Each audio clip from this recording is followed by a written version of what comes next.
4:59.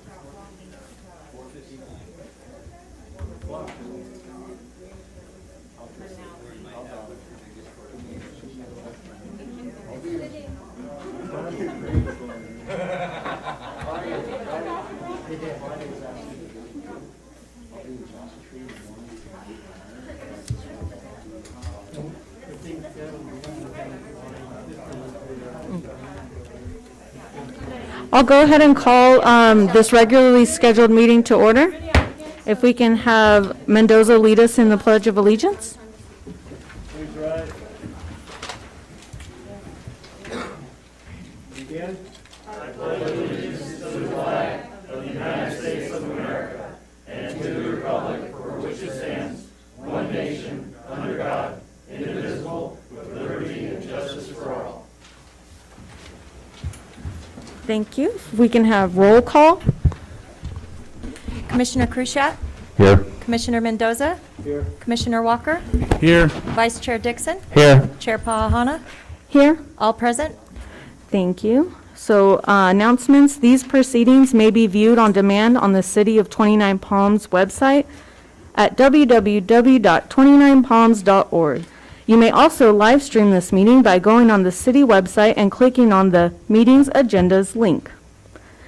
We'll go into public comments. This is the time for the public to address the Planning Commission on issues within the jurisdiction of the commission that are not on the agenda. All comments are to be directed to the chair of the commission and shall not consist of any personal attacks. Members of the public are expected to maintain a professional, courteous decorum during their comments.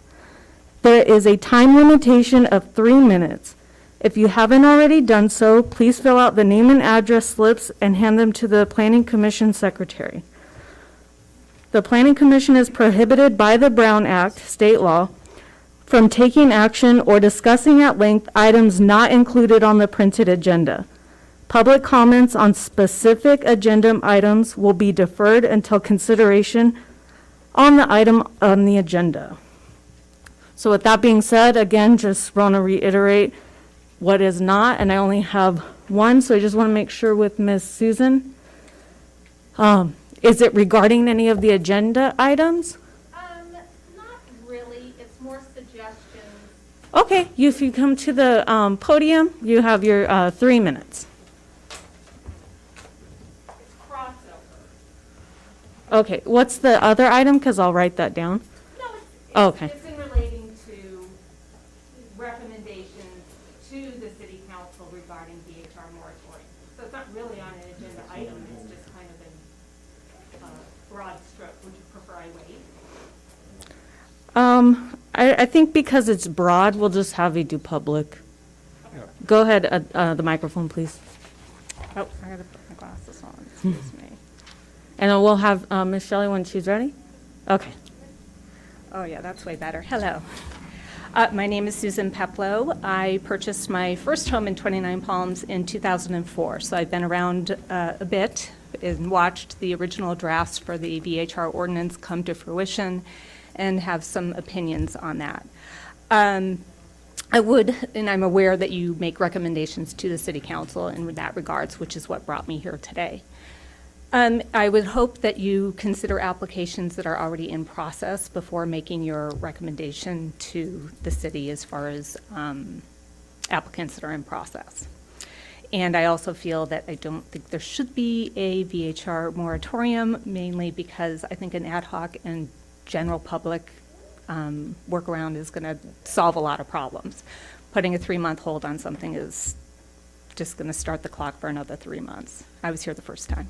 So some suggestions that I have that might help, as whether it's now or at a later date, is create an actual housing census.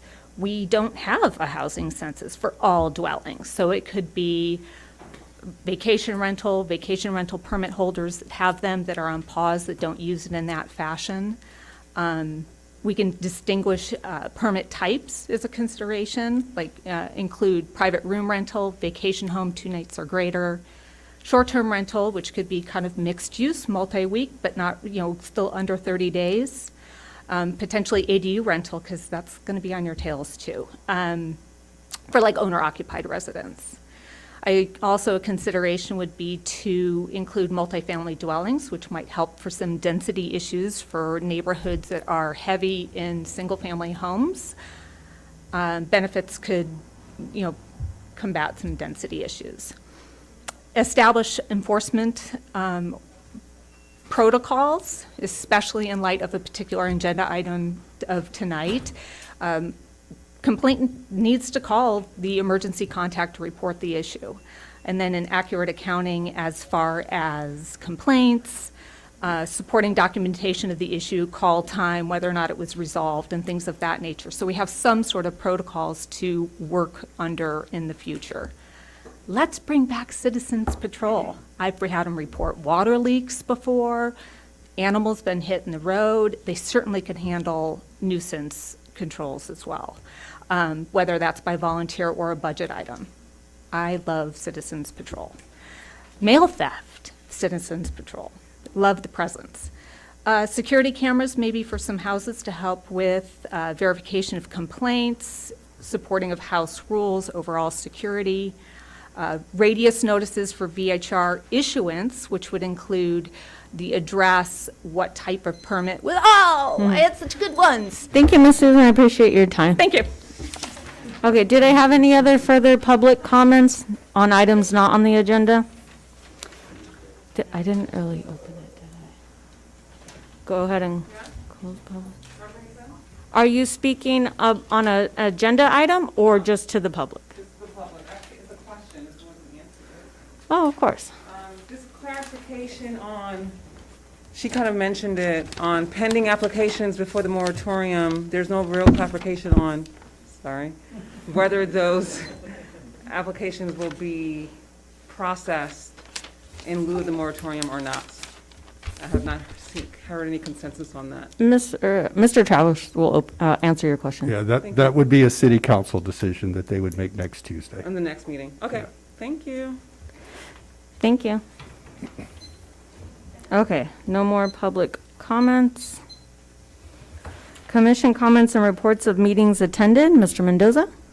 No meetings attended. My comment would be, thank you everybody who turned out.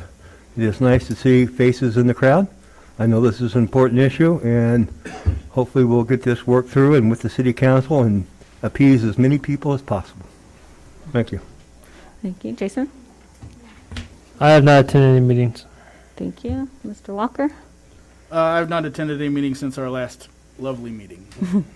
And Mr. Krushat? I have not attended any meetings, Madam Chairperson.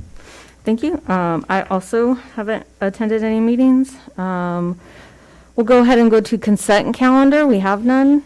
Items removed from consent calendar for discussion, none. And here we go into our public hearings. So we do have 6 agenda items that we'll be going through. And I just want to remind everybody that the applicant and the appellant both have unlimited time to speak on the issue. Anybody else requesting to speak is limited to how many? 3 minutes. Perfect. Okay. We're going to be respectful. We understand where a lot of us stand on the issue. We've heard this before. It has been brought to my attention that if you do have the same style or conclusions of others, that maybe perhaps you could just say, I also agree with this person or this stance. You have your 3 minutes. Appellants, again, unlimited. So we'll go ahead with PC 2133, the revocation of vacation home rental permit. And I'll turn it over to our Community Development Director, Travis Clark. Okay. Thank you, Madam Chair. As you mentioned, this is a revocation of VHR permits, VHR 022 and 025. The permittee is Alan Teets. The locations are 6600 and 6612 Indian Cove Road. That's the VHR addresses. The land use designation for this area is residential single family, 4 lots per acre, RS4. This is a location map of the 2 properties in question outlined in red. 6600 is closer to the highway. Route 62, 6612 is south. They are adjacent to each other. I've also identified 6636, which is another house that we've gotten noise complaints from. On this map, it is not a VHR. It's either owner-occupied or long-term rental. But we've gotten a couple of noise complaints for this house, and it's in the vicinity of the VHR, and I'm sure there are instances where it gets confused with the VHR. This is the VHR location map. The two in question are located here on Indian Cove Road. Just would like to point out, since this map was produced July 13th, this VHR here across the road has been withdrawn, is my understanding. It was a pending application. This is a photo of 6600, and this is a photo of 6612. As you're all aware, it's the responsibility of the owner to ensure the requirements of the code are adhered to. When you sign up to become a VHR owner, you agree to all of the requirements. That includes managing the tenants that are occupying your homes. The code requirement says the owner agent shall ensure that the occupants of the short-term rental do not create unreasonable noise or disturbances, engage in disorderly conduct, or violate provisions of the municipal code or any state law pertaining to noise, disorderly conduct, overcrowding, the consumption of alcohol, or the use of illegal drugs. In this particular case, we have two complaints. The first one was on the weekend of October 31st, 2020. That's Halloween weekend. The complaint was for a loud party, numerous cars on the street, trash in the yard, beer and wine bottles, loitering, and missing signs. The complaints were received by email for 6612 Indian Cove. Code enforcement visited the homes on Monday, November 2nd, 2020, and found cars in each driveway, one with a just married sign on it, 6 to 8 cars along the street. It appeared to have been a large Halloween and/or/slash wedding party that involved both houses. We don't know that for sure, but from the evidence, it looked like it was both houses. We issued a warning notice, including the possibility of a revocation permit. Since then, there was another complaint on June 26, 2021, and I would just like to say that in that interim, the city implemented the first module of its management software called CitizenServe that allow for complaints to go online. That allows for the city to better track complaints, to group complaints if there are multiple complaints for one address, to group those, and like I say, better document what's going on.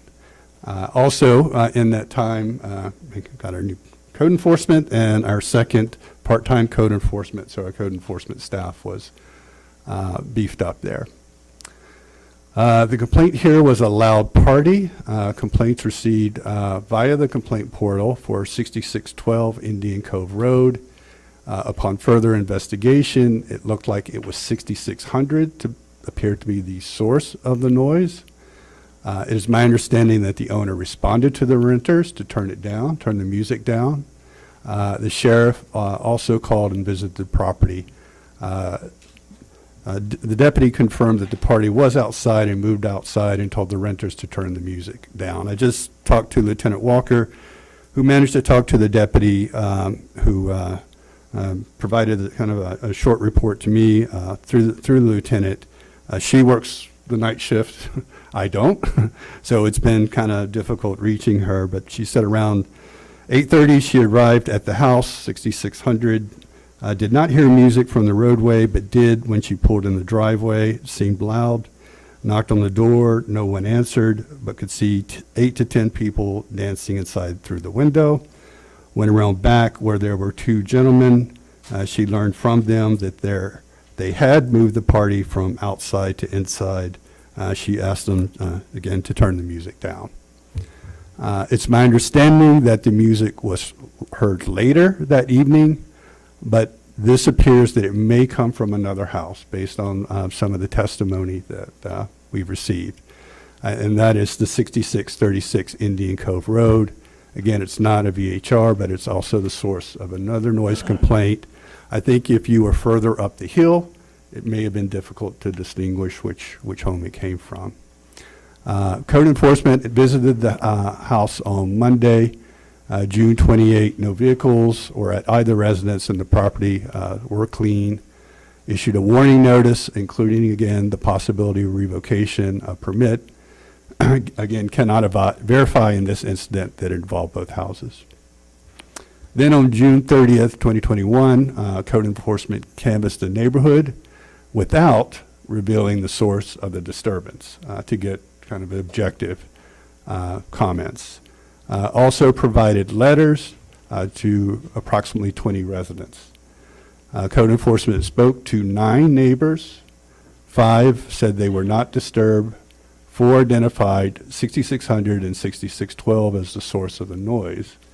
And these are the neighbors that are closest to the rear of the houses containing the backyard. So that makes sense, given how sound travels, that if the party is going in the backyard, it would go west in this case, and not necessarily the other directions. One neighbor, who I believe was being the most truthful in all of this, a Marine, said, "No, this is not happening every week, but it's enough to be really annoying." So these disturbances of unreasonable noise are considered a violation of the development code and constitute a public nuisance of the surrounding neighbors. Both of these violations were within a 1 year's time frame. It is our recommendation to revoke the permits for each. You do have alternatives per the code. You can impose fines for first and second offense, suspend the license for up to a year. You could revoke one of the permits. You could deny the revocation altogether. If you don't feel like you have additional information from staff, you can continue the hearing to a date certain. And also, code enforcement is here if you would like a direct report from them, and the owner is here as well. And I'd be happy to answer any questions if I can. Okay, Greg, do you have questions for Travis? Just one. When is our official quiet hours for the city? Is our official what? Quiet hours. 10 p.m. 10 p.m. is Thank when you. things are supposed to quiet down. Jason? I have no questions. Max? No questions at this time. I have some questions. I'm kind of confused by it all. I went through all the material beforehand. You've got the 2 homes, 6612 and 6600, which are the VHRs. I've got the complaint on October 21st, got that coming up on a year on that. We've got the one on the 26th of June for 6600, but we cannot verify it because we think it may be 6636. No, it was You canvassed. it was 6600. That's the home the deputies Okay, visited. so that's 60. So I got one on 6612 and one on 6600. That's correct. Okay, so that's one for each of the vacation home Right. rentals. Now, am I confused because I read in our own noncompliance, it's for a third violation within a 12-month period, the penalty can range from notice the violation of fine not to exceed $1,000 to revocation. So it's like, it's after 3 we start looking at revocation. Am I reading that wrong? No, you're incorrect in how you read it. According to Okay. our city attorney, if it's egregious enough, we Uh-huh. can move directly Oh, to it's egregious revocation. enough. Right. And so that's how we've been applying the code. If it's something that's not a nuisance, let's say someone's sign fell down, whatever, then that would be, offense. They'd get a Okay. citation letter. So what I'm still saying, okay, so I see, okay, that's November 3rd. And then we have the one from July 15th, which was, what's the address? Oh, 6600, so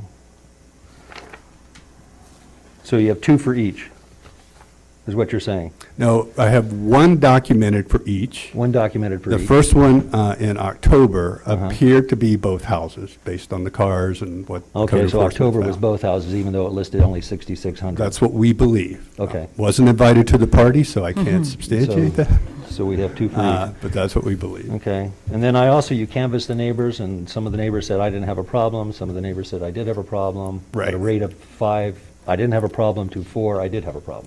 Right, and I With think 20 letters out. code enforcement could give more information Okay. on that. Okay. Where most of the complaints came from was the area, again, west Yeah. of the home. So it's the neighbors obviously right directly behind, and those along Quail Spring Road, who would be hearing the music from the back of the houses. Okay.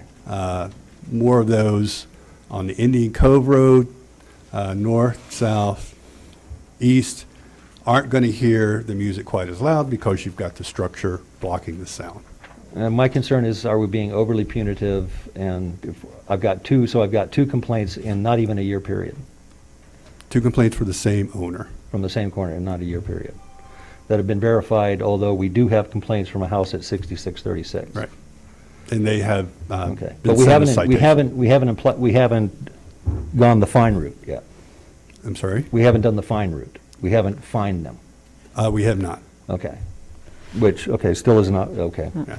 I'm tracking like how you are, Jim. The first incident happened end of November. That was responded, we Right. received the complaint on November 2nd. It was presumed to be like a wedding reception with loud music, trash loading, 68 vehicles that were noted outside. The owner was not called because, however, the signs removed. And so code enforcement had gone out the November 2nd, observed the vehicles, and that's when he noticed the just married sign, to presume that it was like a wedding reception to include both homes. Right, that was both homes. Then a warning letter was sent November 3rd. Right, I got Then, that. now it's June 28th, code enforcement receives a loud party complaint, which is like a concert, alleged concert with the DJ, and that took place on 6/26 that weekend. That's 6600. Correct. The owner Yeah. was called because the sign was there. He came out, said, hey, turn this down, this is enough, and he presumed or assumed that his issue was resolved. However, there was another complaint. That's when the sheriff responds. I think probably the call to the sheriff was made probably near the same time it was made Okay. to the city, Oh, okay. and the call to the owner. The Okay, they complaint just was made it raised. out about 10 and noticed that, It- yes, yeah, they're it probably inside, took the but the sheriff a while music's to still get out. there. Okay. Yeah, it's my understanding. And then this June incident, music may have come from, because we can't verify if it was close to 6636. And then on 6/28, code enforcement sent the violation notice to 6600 and 6612. That's correct. Okay. And then we have, as Jim was mentioning, on June 30th, that they did the canvas, 20 people, 9 replied, 5 not disturbed, for indicating that 6600 and 6612 are ongoing issues. And then, so like we've stated, the 2 letters were sent for the incident of 1031, and just 1 letter sent to 1 address on 6/28. No, there were, both addresses were sent a letter at each incident. Okay, so a Okay. total of 4 letters for Yeah. 2 for each house. 2 for Okay. each. Okay. Okay, and so according to our code, A5, Development Code 19.1, .41070, we could, under the 3, where it constitutes a nuisance, or permit can be revoked if creating a public nuisance. So the owner followed up to ensure he didn't have, if we read our packet, the 6 items that he stated in his email, to include setting up that 100. But we'll open up the public hearing to hear from everybody. Right. Okay. And I'd like to ask code enforcement, go obviously, first. to come up, and Okay. they were Okay. there and can tell you firsthand. Okay. Okay, so we'll go ahead and open up the public hearing. If code enforcement could come up and. Oh, first? Yeah, First. first. I'm gonna close it. We'll bring up code enforcement first. Good evening. Of the 20 residences that I dropped letters to, 9 were home. The 5 residents that I spoke to on Indian Cove all said that they were not disturbed, they didn't hear anything, or that it didn't constitute a disturbance to them. The 4 residents on Quail Springs that I got to come to the door all said that they were disturbed. 2 of those 4 were adamant that the disturbance was coming from, and they pointed in the general direction of 6600 and 6612. They were very close in proximity to them. We did not make anyone aware of the addresses. We did not make anyone aware of the date of the disturbances. The letter simply stated, recently we got complaints of a disturbance in your area. So anyone we spoke to, we just asked them to identify, and the 4 residents that were disturbed very clearly pointed out 6600 and 6612. Jim, do you have any questions for code enforcement? No questions for code enforcement, but I still come back to a question for Mr. Clark, because I still don't, am I reading the wrong version? Because I'm still reading after a 3rd violation within a 12-month period. Again, there is. 19.41.080. It's based off like how egregious it is. You could, Oh, okay. you could jump. So there is okay. So it's not just like, it just depends on, how often it happened and what was happening there. Okay, I just want to make sure we're following our own reg. Yeah. Any questions while we have code enforcement up regarding this? No? Okay, thank you. Thank you. Travis, do you have anything, or I'll open the public hearing? No. Okay, now for real, we'll go ahead and open up the public hearing. And if we can have, The owner should. yeah, the owner, I was looking for, yeah, Alan or, right, Alan, Mr. Teets. Hi.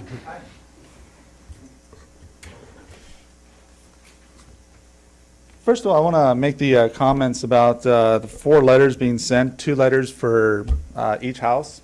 I'm really kind of confused because I have sent you a packet with proof that only one house was involved in the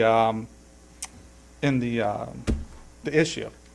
So I'm really kind of concerned why code enforcement sent 2 letters to, for one offense. Really, that seems to be that's his mistake. Sorry, but that's what it is.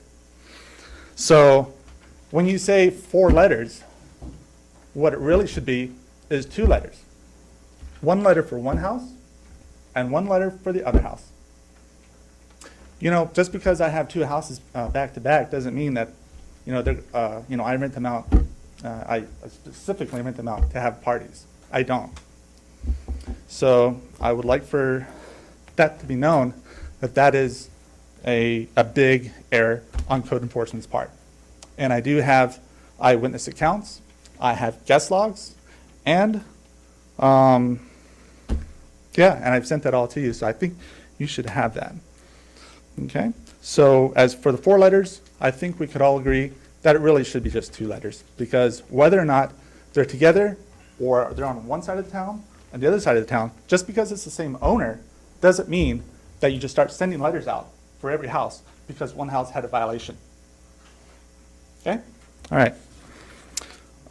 Quickly, about the signs, they were removed because I had a neighbor complain to me and complain to the county of San Bernardino, saying that, hey, there's a pandemic, take them down, shut your business down, which I did already because the county of San Bernardino told me to do that. So in order to prevent further complaints, I took the signs down to show that I, in fact, indeed, closed my doors as per the county of San Bernardino. Okay? There's that. All right.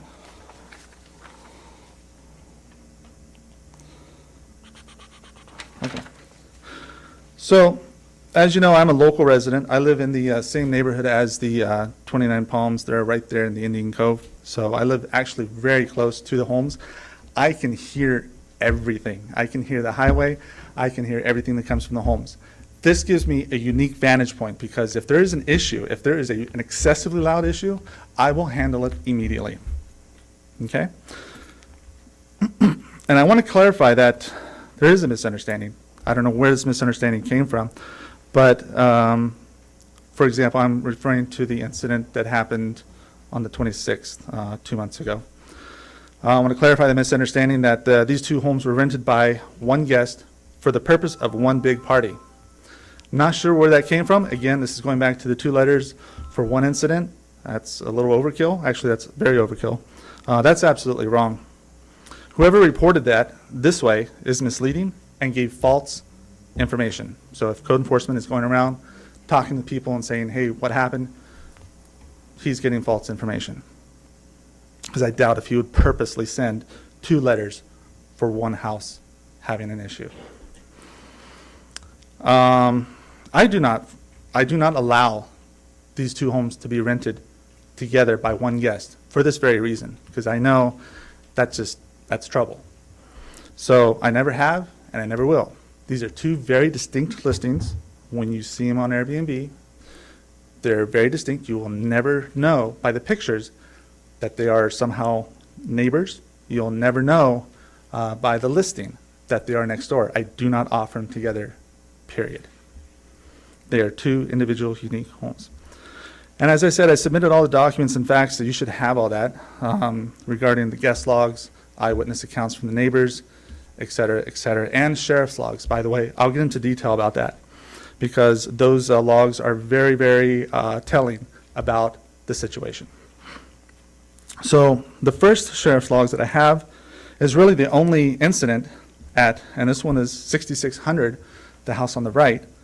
They were called out, and so according to the sheriff's logs, it was a 25-minute incident. They were called out there at 8:30. I don't know the exact time. I don't have the log, but it's roughly that time. And then the sheriff's log was closed at 9, roughly. So it was a 25-minute incident. I don't have the log in front of me, but 2 points. It was a 25-minute incident. It was handled not by the sheriffs. It was actually handled by me because I was there before they were there to get things shut down. Because again, I live close by. I heard it. I was upset about it, probably more than anyone in this room, because those are my rentals and that's my livelihood. That's my income. I survive off that. So yeah, I'm going to be Johnny on the spot immediately. So yeah, I had a pretty hard conversation with that guest. And I said, you will turn this off now and you will leave it off. And he was, to my surprise, respectful and cooperative. And he said, I'll turn it off and I'll leave it off. That's fine. So he actually apologized and shook my hand and said, thank you. And I said, okay, great. Thank you. That was it. Later that night, I was told that there was other music played by a neighbor. Again, I have my ear there. I'm listening to that house to see if they're going to turn up the music again, because I know sometimes it could happen. But that didn't happen that night because I didn't hear anything. So, and again, I stay up late, so I didn't hear anything at all. But apparently, one of the neighbors, Mr. Roger Thomas, who was a neighbor and who was there right next door at the time, said that, yeah, he did hear music later that night, but it came from another home. Not my home. So, again, code enforcement did tell me that, in his words, he said that the music stopped, but they turned it back up again later that night. So, again, these are his words. That is incorrect. I seriously doubt that he is saying that from his own perspective. I'm sure someone in the neighborhood said that to him, which made him in turn say those words. But the correct thing is that the music was turned down, or actually turned off, and remained off at that house. So we're talking about a 25-minute incident that I heard. I went down there, I took immediate action, I had a conversation with the guest, and that's it. So again, that house, that incident, one home, one guest, one incident, 25 minutes. And I handled it immediately. Now, going to the other home, this was back in October of last year.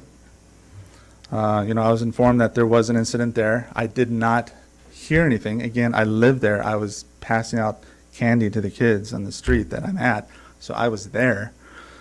But I didn't hear anything. So, and I wasn't informed. I have a couple trustworthy neighbors that I've, basically, developed a relationship with. I said, hey, call me. Please let me be the first person that knows if there's anything wrong. I didn't get any calls. And the sheriff's department was not called. I also gave you a letter from the sheriff's department. The 6612 Indian Cove, the one on the left, has 0 complaints or 0 calls to the sheriff's department over a 1-year period of time. In other words, no calls, nothing, 0. Okay. I checked out, I looked at the guest log later that time, and yeah, in fact, there's 2 different people, 2 different houses, and 2 different check-in and check-out dates. These 2 homes, again, are completely separate. They don't share any common space. There's a wood fence that separates the 2. There's no reason why, I would allow to rent them out together. So I also, in addition to what happened, I feel that these are minor infractions. I would prefer that nothing happens, because I would rather have I don't want to be here, and, this is just, I want to be here, but I don't want to be here under these circumstances, if that makes sense. Okay. So I want to share with you some of the changes I've made to the house, or to the houses. I've installed real-time noise monitoring equipment, a mobile device monitoring equipment, which counts the number of guests, and video cameras with live access. I've also placed posters inside the house and outside that house saying absolutely no outside music. There it is, right there. You want to show that around? On that poster, I do say, hey, please respect our neighbors, keep the noise to a minimum. I've also updated the guest house rules on the Airbnb website to say, well, there's many things, but specifically also no outside music will be allowed whatsoever. And then, of course, I also say, if there's any issues with that, your reservation can be immediately canceled. And they have to agree to that before they book. So there's like a digital signature that they're accepting when they take on that rental. Okay. I just want to make a comment. I want to say that, I took these 2 homes that were abandoned and vandalized. I invested a substantial amount of money to make these homes stand out and be a pillar of beauty for our neighborhood. And I think I've done a pretty good job of that. I've had other people stop by and compliment me and say, well, thank you for doing that. Thank you for the yard. It's actually very beautiful. Thank you for, all your work. I actually had one person in a truck get out of his truck and take a photo and say, I want my yard to look like this. So I think, that's, to me, that's the highest compliment. But anyway, I think that's about it for me. I just want to emphasize that I think 2 letters for 1 incident is way too much. 2 letters for 1 incident just because it's the same owner, that's way too much. I do have a question for you. Sure. You had mentioned that the county asked you to take your signs down, but then you were closed for business, but Right. then you had the 2 renters. Correct. And you know what? That is, I'll own up to it. That was my fault. It was a very crazy year that year. And I spaced out and forgot to put the signs back up. So, that's my fault. Okay, but then you had later reinstalled them? Exactly. So when I was notified by code enforcement, which was December or November 1st or whatever. 3rd. Yeah, I put those things up real fast, and they are up today. And I guess my lesson from this is leave those signs up, regardless. And if if someone tells me to take them down, I come to the city and really give that a hard question as opposed to a frantic okay. Okay. So, that And was- while you're up, do you guys have any questions for the owner? No, you asked the question I had. Okay. Max? No. Jason? Okay, thank you. Thank you. And then I believe, let's see. We have several requests to speak. So, yeah. So I'll go ahead and open. And I have speak last. We will have, the first one I have is Heidi Hurd.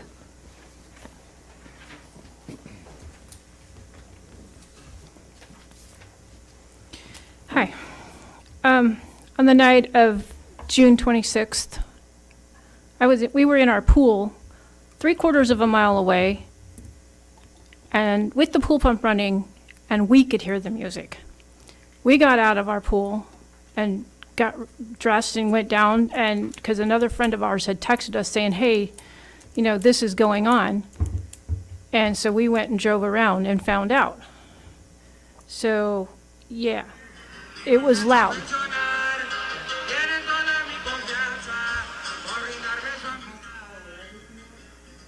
And we could hear this 3/4 of a mile away. This is the next morning with all the cars still there. And I'm curious, did San Bernardino County notify him to take his signs down and they didn't notify anyone else? Because I don't remember any other signs being covered up or anything like that. So I just wanted to share that with you. Thank you, Mr. Hurd. Before you sit down, Mr. Mendoza has a question. How far away were you when you recorded that? I was on the backside of that house on Quail Springs. Okay, so you were not No, at your no, house? no. Okay, That, so to clarify that. we drove down there Okay. to find out All where right. it was coming from so we could be accurate. Okay, thank you. Thank you. Okay, next we have Jillian. Is that? Okay. I was going to ask you. Hi, I reside in Indian Cove, and I think there, within my house, 100 yards, there are 4 Airbnb applicants and/or already approved. And I have 2 concerns. My biggest concern is that I feel like the attempt to get more money by having Airbnbs is very short-sighted, because I've already heard of several people who jobs, they couldn't take the job because there was no rental or no place to buy. And that, I'd have to say, of my 2 concerns, that's the biggest one, is I feel that's very short-sighted, because if we can't fill our job positions, then our city and the base really suffer. And I feel like I'm not aware of, you know, whether we get monies from the base for the people that live on the base, but to me, it seems logical that it would force the base to build more housing on their property, and we would lose out in tax revenue. And my second concern is that I'm concerned about my neighborhood being vacant. I have noticed that not all the Airbnbs are actively filled all the time, and absentee owners are not, you know, in the neighborhood. And so I'm concerned about crime. I have lived at my home since 1994, and previous to that, I lived 4 years in another home in Indian Cove, and I have had 1 crime instance in all those years up at my current home. And I don't want to see the fact that nobody's home to watch the homes and have increased crime, because it makes me more nervous to live there. And so those are my 2 biggest complaints or concerns. Thank you. Thank you for your comments. Lauren Sacero? Thank you. I was chomping back a bit to get up. My name's Lawrence Salcedo, and I wanted to look at this map real quick, because you got 6600 and 6612. The 2 properties right across the street are mine, so 6631 Indian Cove and then 6643 Indian Cove. was my VHR. I currently sold it, so it should be funding here pretty soon. But I've lived there forever, even when he was developing those houses. And I can say the whole time that I was there, I've had a great rapport with them. A couple incidents that I've had did not come from those B&B houses. This came from 6636 and the White House kitty corner to 6612.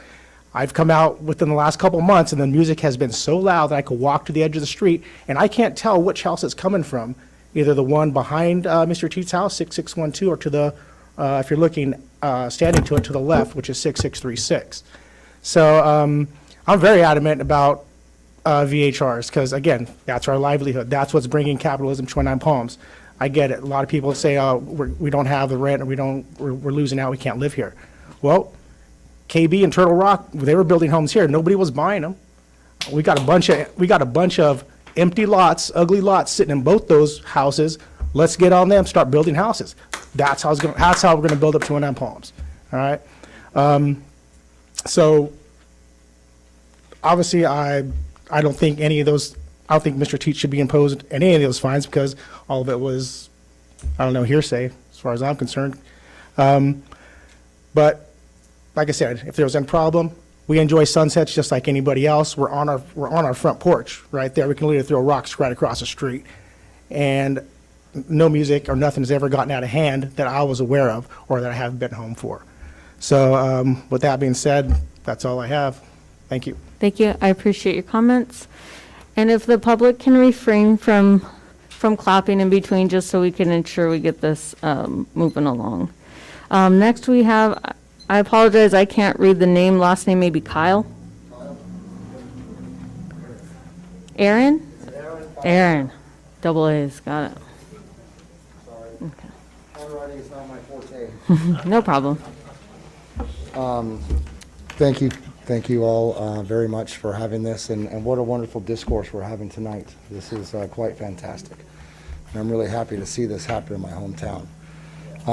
First of all, Alan Teets is a stand-up man, and he made a simple mistake, and that was immediately corrected.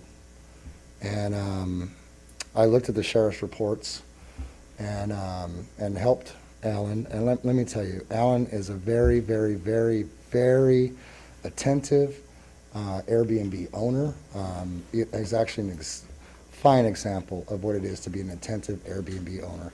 He actually lives in the same neighborhood that his Airbnbs are at.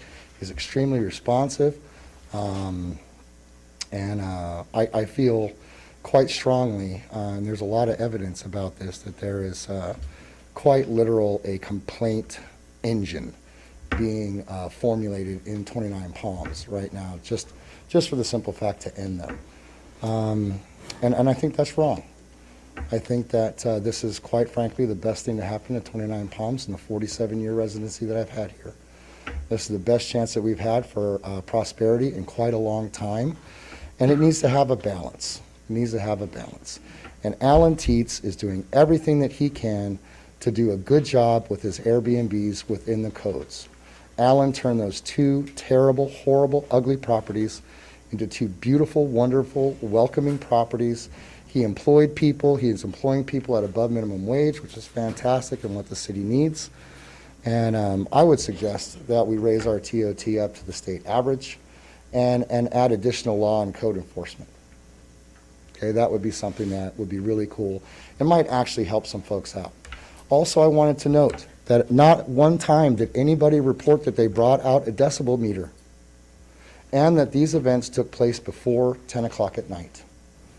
And the owner immediately went out as soon as the complaint was made and took care of it. And then as far as the first incident goes, he didn't even receive a phone call at all. They didn't even know. So at any rate, folks, I'm in support of Alan being able to keep his Airbnbs. And again, at no time was a decibel meter given. And even when the sheriff showed up, they could have broached out a decibel meter and found out what it was, because it was below, it was before the quiet time, okay? So I think to your point, as you were saying, that nobody called him that first night, I think, one, the signs are down, but you're meaning the neighbors didn't call him? Correct. Okay. Correct. And they all have his information. Okay. And they could have called him, and he's in the neighborhood, all right? He's doing a really good job, okay? And so, again, no decibel meter was brought out, okay? Noted. Thank you very much. Yeah, thank you for your comments.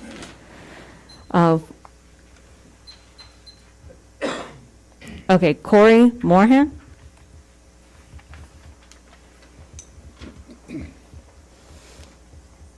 Hello, welcome. Hello.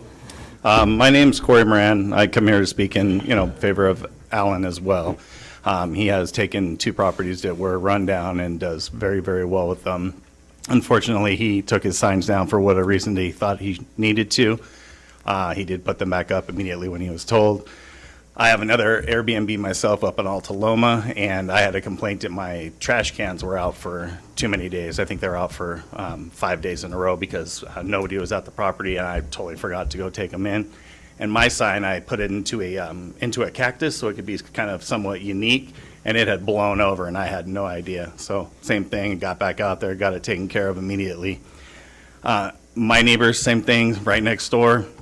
2 doors down and 3 doors down up until the fact that they just sold their house and moved, all had my numbers, never had complaints or anything over there. Everybody knows they can get a hold of me anytime they want to. The one time we did have a problem, my neighbors did call me, they had my number, and I took care of it immediately. And as I said at the last meeting I was at, it was my own family. So it wasn't even anybody from the Airbnb community. So I just want to speak in favor of Alan and just to let everybody know that if somebody decides that they want to just harp on these one people, there's enough neighbors, they can do it and they can cause that person a problem, even though there may not ever be a problem there just because they might not like Airbnb, what it stands for, what the vacation rentals are.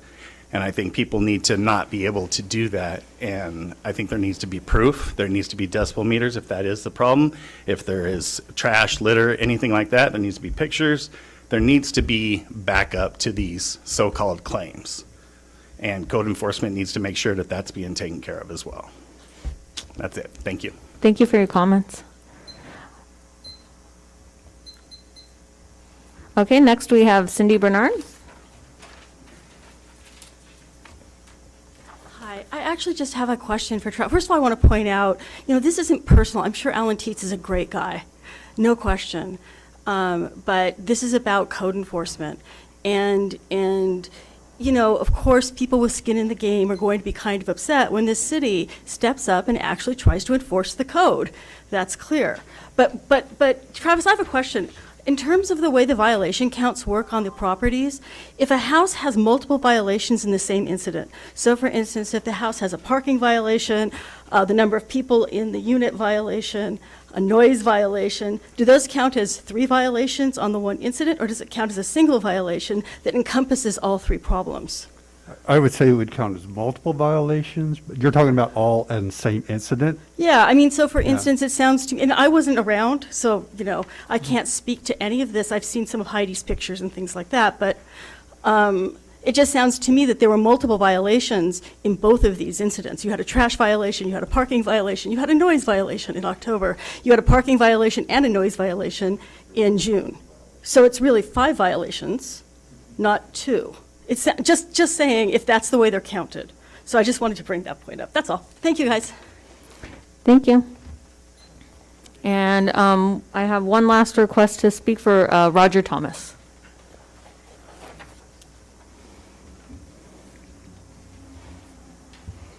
Good afternoon.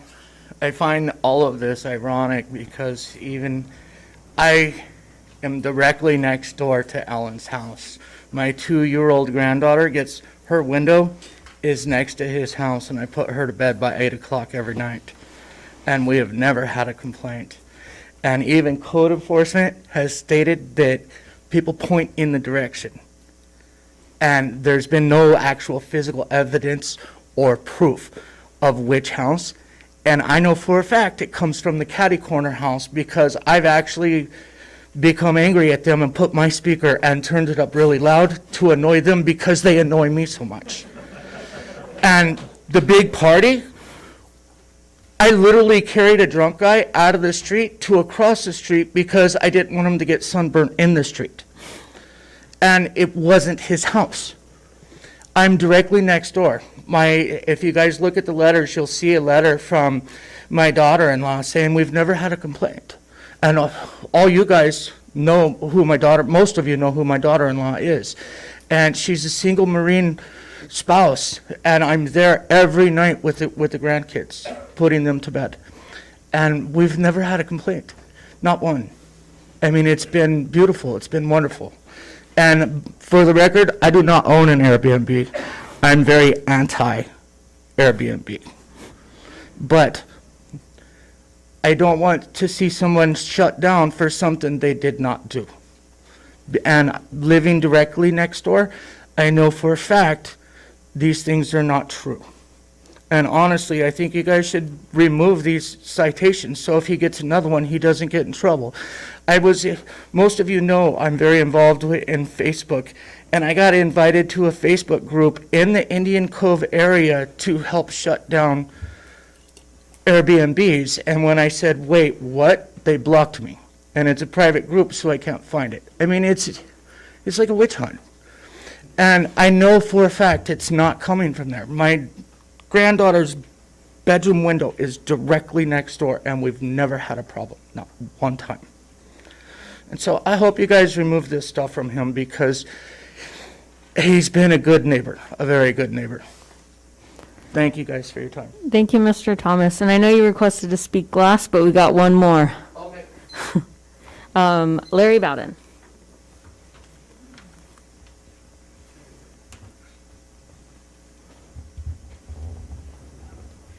Yeah, I look better with the mask on. So all I want to say is, I don't know anything about this, what happened with the parties. But I do know when people do wrong things, and that they can do two things. They can keep doing wrong things, or they can correct it. And if you get pointed out what you're screwing up, you correct it. And it sounds like everything is being worked on, being corrected. Nothing's going to be perfect. I mean, Halloween party, come on now, could happen. Really could. Cars in the street, okay, man, you got to be sure how many people are there. I do vacation home rentals all over the place. I've done them a lot. You check them out first. You won't go to them if they're a piece of trash. You read the reviews. If people say that, hey, better watch out. If you have a party there, they'll shut you down. And the noise thing is 10 o'clock at night. Heck, I have bands practicing until 10 o'clock at night. Then they shut it down. And yeah, I can take a picture up to it and it'll sound loud. But I'm not looking to do that, and I don't care to do that. Everyone has a right to do with their property what they want to, as long as they don't infringe on other people. That's kind of some rule they made in this country. So, yeah, okay, he screwed up. Okay, it's actually 2 different years, but it's in a year, I guess. So I'm sure they explain it like that in the ordinance. But that's still not very bad, especially for when something's shut down in 20 minutes. Everybody doesn't need to be disturbed. I'm for that. People get married. Maybe they got a little stupid. Maybe they were having a good time. Holy crap. All right, that's all I'm asking. If people correct their problems, everybody should get along with it. Just because you hate it or you're adamant against it, it's the way it's going to be. They put a lot of money into these homes, and I drove every street in Indian Cove one day, my wife and I. Rick Capelli almost ran me over. He probably would have shot me till he saw who it was. He wouldn't have shot me, but he would have said something. And then I talked to him for a while. So you're going to have more problems with this. There does have to be some amendments made to the ordinance. I can guarantee you that. I already know things. I got a little inside knowledge about home vacation rental ordinance. So I think if you get it together and make some amendments, everything can work out. People can have a peaceful neighborhood, and people can realize some things from their investments that they've made. And they are the best looking houses in the neighborhood, if you ask me. I got 5 on my street. I love it because they took trash out of the equation. It's clean. Thank you. Thank you, Mr. Bowden. All right, I'll go ahead and close the public hearing, bring it up here. Greg, any questions, Questions or? comments? Yes. Any suggestions? Let's talk this out. Yes. I've been involved in noise issues, both on myself and that encroached on my piece, and it is extremely difficult to know where they're coming from. In fact, in one instance, the music kept getting turned down, then turned back up. 1 o'clock in the morning, I called the sheriff. I identified the house very clearly. Guess what? It was coming from the house in the opposite direction. Just the way my house was laid out and the way their house was laid out redirected the sound. That is entirely possible. So it is hard sometimes to determine exactly where the music is coming from. Yes, it's annoying. I have an issue with, we have a community standard, it's in the development code, that quiet hours are at 10 o'clock. That's 10 o'clock for hotels, that's 10 o'clock for private residences, it's 10 o'clock for long-term rentals, it's 10 o'clock for businesses. There's a place that hosts events in my neighborhood. When their music is up loud enough, I can barely hear it, but I can hear it. And I can tell you that when they have an event, 10 o'clock, the music goes down to where nobody hears it or it goes off. Okay? So this seems like a double standard on the noise hours. The other issue I have, and I've known our city attorney for way too many years, I have an issue with the term egregious. Because in this instance, it seems, or it doesn't seem, it's very obvious, our code requires that an agent respond physically within 1 hour. That certainly happened.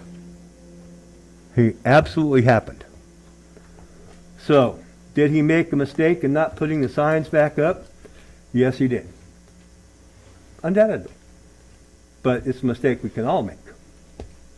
You know.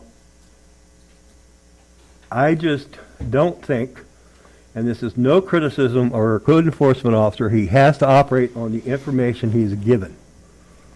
And this really, to a great extent, is he said, she said, I heard it over here, no, I heard it over here, I didn't hear it at all. Okay? I don't think we've risen to the level that Mr. Teets needs to be punished. I like the fact that he has put in a noise monitoring system. I like the fact that he has put in so he can, it doesn't actually count the people, but it does count the number of cell phones. Almost everybody has a cell phone today. And the fact that he has a live security system. So he can watch anytime and see, okay, there's 20 people in the backyard, that's 10 too many, or whatever the standard is for his particular location. My experience, and Larry, correct me if I'm wrong, I don't believe Airbnb allows you to publish the address on your listing. Is that correct? Okay. So it would be relatively hard for somebody to online specifically rent two places next to each other. Certainly possible if they were local, they drove around, so, oh look, here's two vacational rentals right next to each other, let's rent those. Right. That's entirely possible, but to do it online, I don't see how it can be done. Yeah, well, that was part of his correction, is that he put a 100-mile radius prevention of local Right, rental. understood. So I'm saying I find it hard to believe that these two houses were rented for the purpose of one party. Very possible, and I've seen this happen, I think we all have. Somebody starts a party, and the whole neighborhood shows up, even though they weren't invited. It's happened. It's happened in my neighborhood. It's happened at my house. Okay? And I have to agree, and whoever said that they turned their speaker towards the noisemakers, I did the same thing, and I had a 150-watt stereo system. Trust me, I got their attention, and I also got the cops showing up at my house. So I just don't think we have risen to the point where we need to sanction Mr. Teets. I think he's very well aware of his liabilities. I think he is making a very good, honest effort to address these issues. And when we come time to look at changing our regulations, I kind of like the idea of maybe requiring noise monitors. Just that simple. You know, maybe something to look at. But that's my opinion. I don't think this has risen to the level, certainly not for revocation, and I certainly don't think it has even risen to any type of action on him.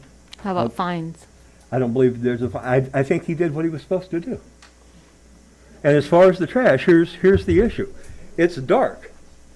Did anybody notice that trash before the next morning? Did they? I don't know. So how's the operator of the Airbnb or vacation home rental? How's he supposed to know there's trash out there at 3 o'clock in the morning? Now, when he was made aware of it, how soon did it get cleaned up? Again, they have an hour to respond. Doesn't say they have to. If there's a bunch of trash, it may take more than an hour to get it all cleaned up. So I understand frustration of the neighbors who said they are hearing this. I get it. I really do. But I've had this happen in neighborhoods I've lived in.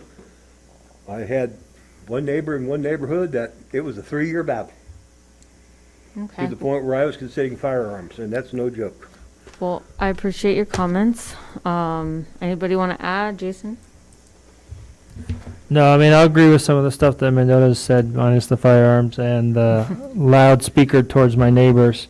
I think he did do everything he was supposed to do, within reason. I see, obviously, he went there, he was there, he did add things after the fact for the decimal meters and knowing all that stuff. So I think that's definitely a good start for this as well. So, I mean, that's really all I have. Thank you, Max. Just a quick question. So with the fines or suspension, does it have to be the maximum fine, or does it have to be a suspension for a year? Could we lessen that? It could be less than that. Okay. And for the fines, it's first offense, second offense, third offense. And I do think it's not just the noise, because at both incidents, there was more than the allowed number of vehicles there, obviously more than the allowed number of persons in the home, so it's not just a noise issue. There was a bunch of things that happened that should be counted as not just one incident. It's like was said earlier, could be 5 incidences. So that's my thing. Thank you. Jim? Yeah, I'll be repeating a lot of what's been said. I feel that there's been a lot of he said, she said, going back and forth. Where's the violation at? I also have a very conscientious owner that tries to make right every time it's brought to his attention. He's, before he's taken over 2 properties and improved them. Yeah, he's in it to make the money, got that. And he's trying to do the best he can, putting in the noise monitors and doing everything else. Now, we have an option here. I think revocation is just a little excessive. I would never vote for that.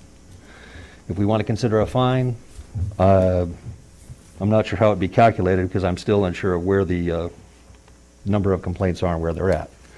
Maybe the lowest, 250, I don't know. But I see a conscientious person that's trying to do the right thing, and we have the ordinance in place, and if we didn't have this ordinance in place, we wouldn't even be having this meeting.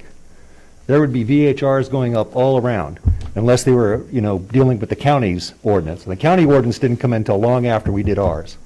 So that's a plus for this city, the fact that we put one in over 6 years ago, so that we can deal with these issues. And now we can make it a better ordinance, and that's what we're working for. In this case, I don't agree with revocation.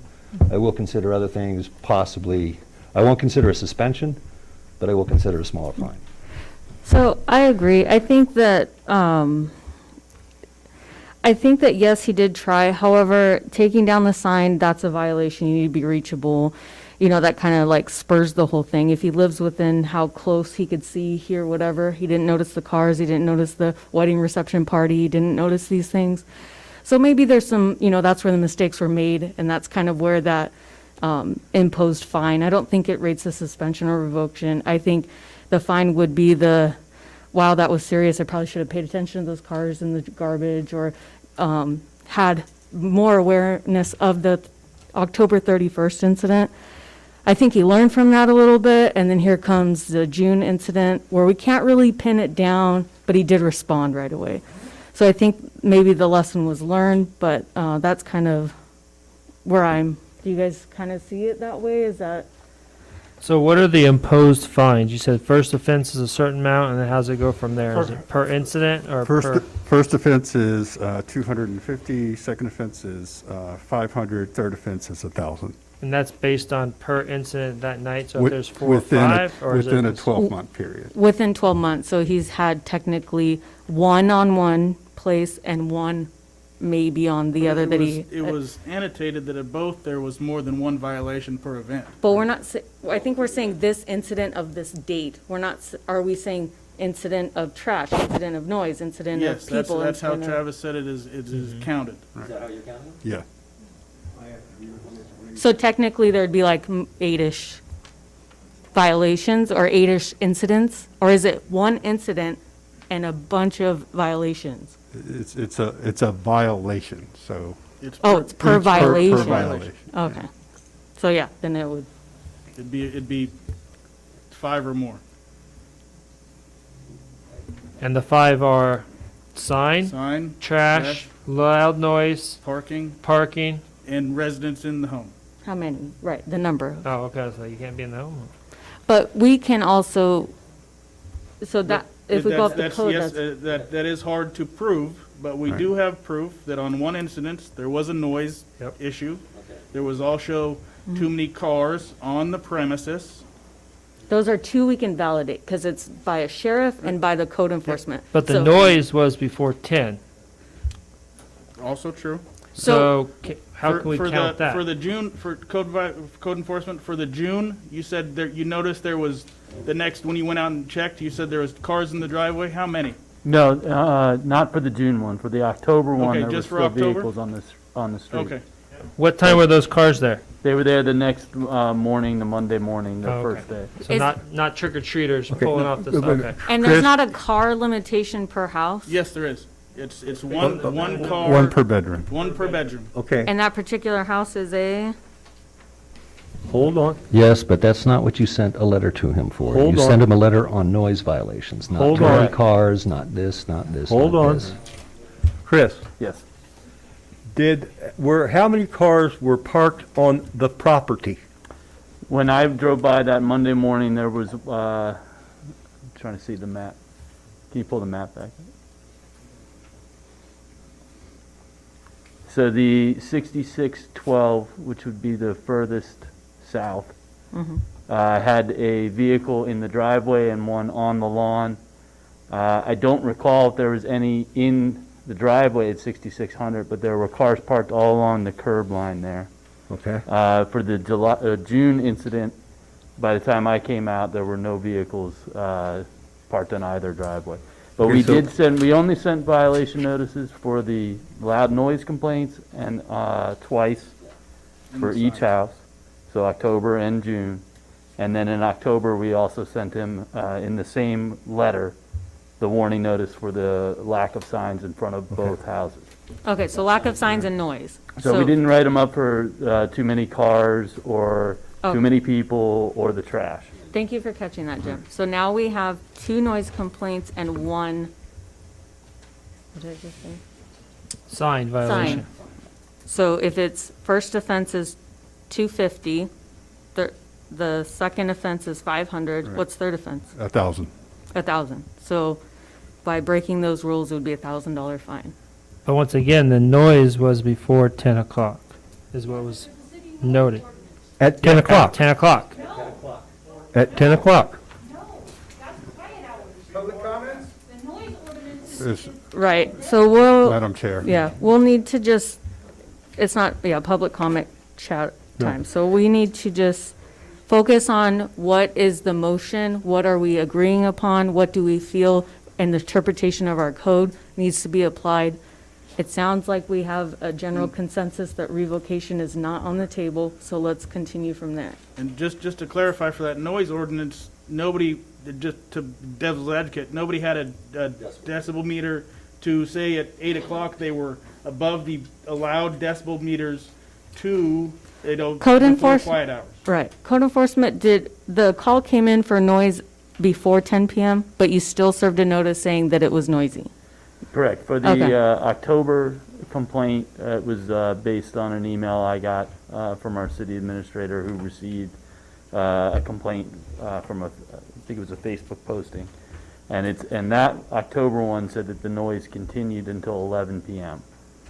And then for the June incident, I had the four people that I spoke with that were disturbed by the noise said that the noise was very, very loud, and then it went inside and they could still hear it, but it was quieter than before, and that was after 10 p.m. And there was also a third complaint, but it was not date specific, for 6636 for a loud noise. So they were also issued a warning notice for loud noise. Okay, so it sounds like just, yes. Chris, what is our decibel limit for noise? I believe there's two different standards, one during the normal hours and one during quiet hours. I'm not familiar with the exact decibel reading. I do know, and I don't know the specific numbers, but I do know that it has to be above a certain decibel limit at a certain distance from the location that the complaint has been made about. You have to be standing at the corner of the property line on the street, have your decibel meter, and I don't know what the decibel meter is, but that's where you have to be standing, is at the corner or the property line of the property, and your decibel meter has to read at a certain level for the two different time, quiet hours and normal hours. But that's where you need to be standing with your decibel meter. And for a certain sustained time. And yes, it's not just like 10 seconds. I don't remember what the time is, but it's a certain time limit you have to be standing there. But I'm assuming, though, if we're behind on Quail Springs, hearing it, if we had a decimal meter, it would be reading above where it needed to be, because that's over a house and a street over. Probably, yes. But, yeah, right, then we're back to the maybe this. So what did anybody propose a motion? Is there further questions? I'd like to make a motion that we do a 30-day suspension of the permit. Of both or just one? Of both. I have a motion. Do I have a second? Second. No second. So let's continue. I make a motion, we impose 2 penalties, one for the sign violation and one for the noise complaint. I have a motion. Do I have a second? I second. Roll call vote. Commissioner Krushat? Aye. Commissioner Mendoza? No, the applicant did what he was supposed to do within the time he was supposed to do it. I cannot agree with a fine for the noise. I can agree to a fine for the signs. Okay. So can I cancel? Sure, if we can get the motion clear so that we know what we're voting on, that would be ideal. Yeah, because as soon as I said that, roll call, I was like, we didn't even set the monetary limit. There's a motion on the floor, so there has So- to be an alternative motion. Okay, is there an alternative motion? I make a motion that we impose Substitute. a fine for both properties for the signs, even though that may or not have been intentional. It is a clear violation of our code, and that is the only one I see here. I second. So I'm not clear on how, you're just That's charging, $250. you're just motioning It'd be a- that you want to $250. fine them, but what is there a monetary? The fine would be a $250 for each one, because it's two So we- separate, okay, two separate, 500. yeah, so it's 500, it's 200, 250, Both signs came down, 250. so yes. Just for the signs. Yeah. But just for the signs, Just we're for the not going to signs. address Not or parking or the anything? motion, We don't have the that. We never noise, or sent we're a letter not, on parking. any Just other because we didn't complaints? send a letter, there was evidence of a violation. Just because we didn't cite it in the letter, there was evidence of a violation for the October event. So since there's not a second or substitute motion, we'll have to continue the original one? I made a substitute motion. You made a And Jay Oh, and we seconded. said no. And he seconded it, but I'm not roll call voting it. Because I don't Yes, you will agree. roll call vote. Okay, Because so I there's a roll motion call and a vote. second. Roll call vote. Commissioner Krushat? Commissioner Aye. Mendoza? Aye. Commissioner Walker? Aye. Vice Chair Dixon? Aye. Chair Pahana? Nay, because that's not what I would have done. So that would be 4-1 to impose 2 fines, I'm sorry, just 1 for each property? Yes. And that is approved. For this sign, Yeah. okay. For the signs. So that concludes item number 1. Moving on to 2 PC 2130, vacation rental appeal for Sunnyslope Drive. I don't know if you want to take a break or we're good. Okay, let's take a, what time is it? 6:20? Okay, 10 minutes. 10 minute break.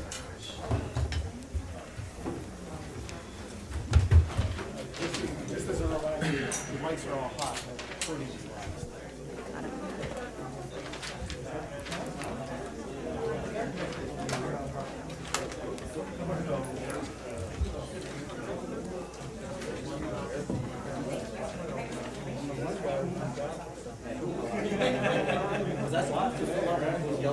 Yeah. I checked in and asked them to check in. We just haven't seen it. This is the first, hopefully the first and the last. I'm the owner of this. Okay, all right, great, I wasn't sure. Okay, perfect, thank you, appreciate it.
For the science committee, I would be on the committee.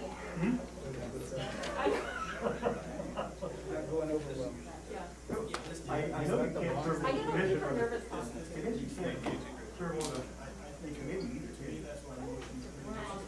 not a resident?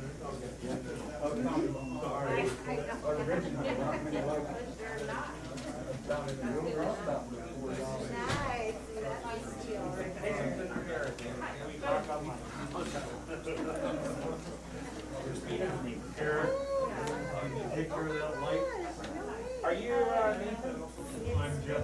Oh, good. I recognize you. I read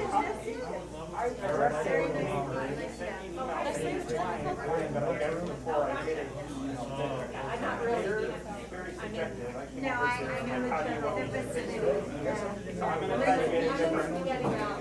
I'm trying to shield it. Well, I'm gonna get the different ones that's going down, and he asked me to do the other ones. Hey, did they call you about the So, I listened, came up today, and it was the capacitor on the external fan. So, he was saying that way. The ducting also, we think it's working hard. It never got switched out. It's small. We'll still be here tomorrow morning. Yeah, well, Dave sent her out. You know, you should probably be switched out. That's like a $3,000 job. And he was saying that the unit itself is kind of probably 10 years old, right? So he's saying it's probably better if you replace it all like in the winter at that time or whatever. So we're cheaper now, but it's like, it doesn't go effectively. Then I think that's why it's a big dents that are closed. Yeah, and I think it was that capacitor last time, it was the internal one. I guess he said this was the capacitor on the outside. So, okay.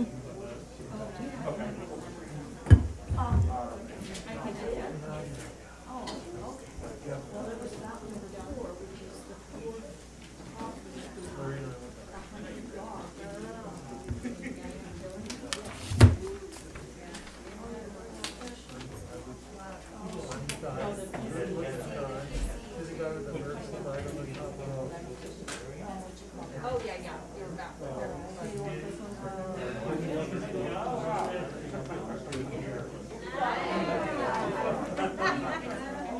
need to go down to,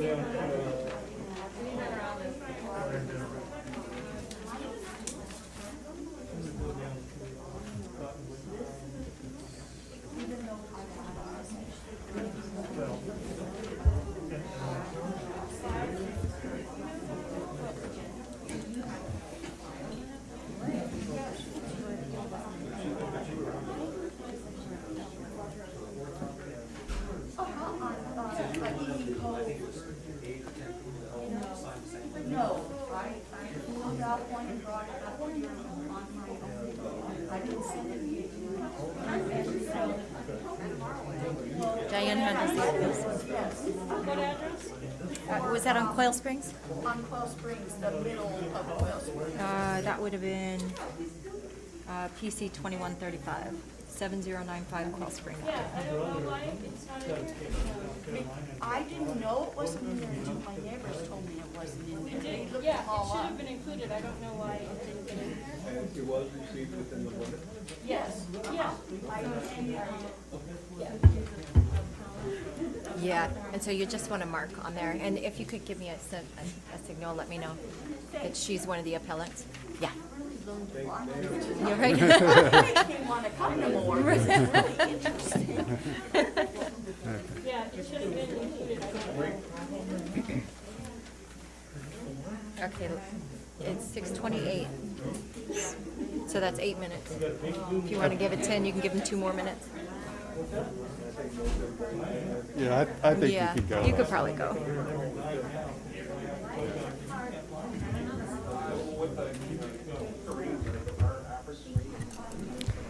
I'm going to go ahead and call the meeting back to order. When we are going to proceed with PC 2133. Is that the next one? I think the Did I? No, Oh. 2130. 2130. We already did. Sorry, we're going Unless you want to do it backwards. again. Sorry, for PC 2130, the vacation rental appeal for Sunnyslope Drive. Okay. Good evening, Commissioners. This item is an appeal Of the Community Development Director's decision to approve a vacation home rental permit, the appellant are Andy and Mary Casey. The VHR applicant is Juan Perez. The location of the VHR is 72654 Sunnyslope Drive. It is in the residential single-family 2 lots per acre, so RS2 zoning, and it's a .32 acre parcel. So this is the map of the location map of the VHR. It's on the corner of Sunnyslope and Datura Avenue.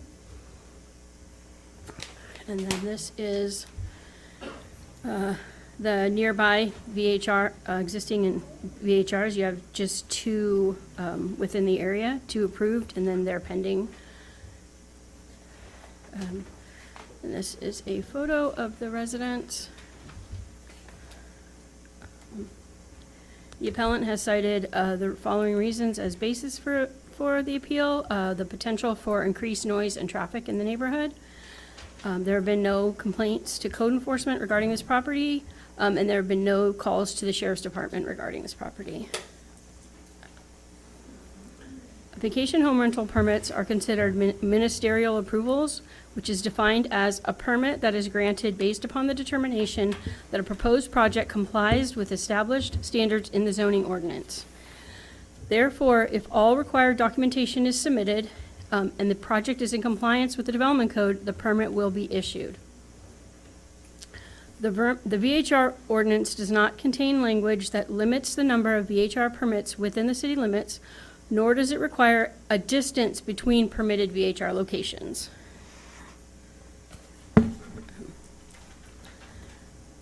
All required documents for the VHR application have been submitted. The applicant is in compliance with the requirements for the VHR permit, and the safety inspection has been completed. That's weird. So again, there's been no complaints to code enforcement. Maybe a typo, yeah. Yeah, that was a typo. Sorry. So remediations for violating the requirements of the vacation home rental code are to cite the applicant for the violations or impose fines, not renew the permit based on the violations, or to revoke the permit based on the violations. So that was PC 21 third.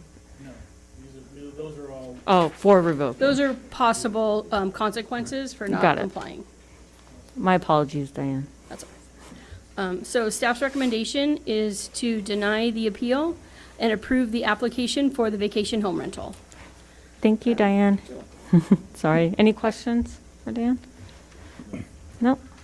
Actually, I do have, for the map, Travis, is this the circles around for the nearby VHRs, is that a 500-foot circle? That's the 300-foot circle.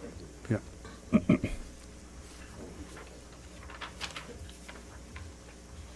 Okay. Any other questions? Okay, I'll go ahead and open the public hearing. No. I'm going to have the sorry. Applicant speak. Let me get my notes together. I will have the VHR applicant, Juan Perez.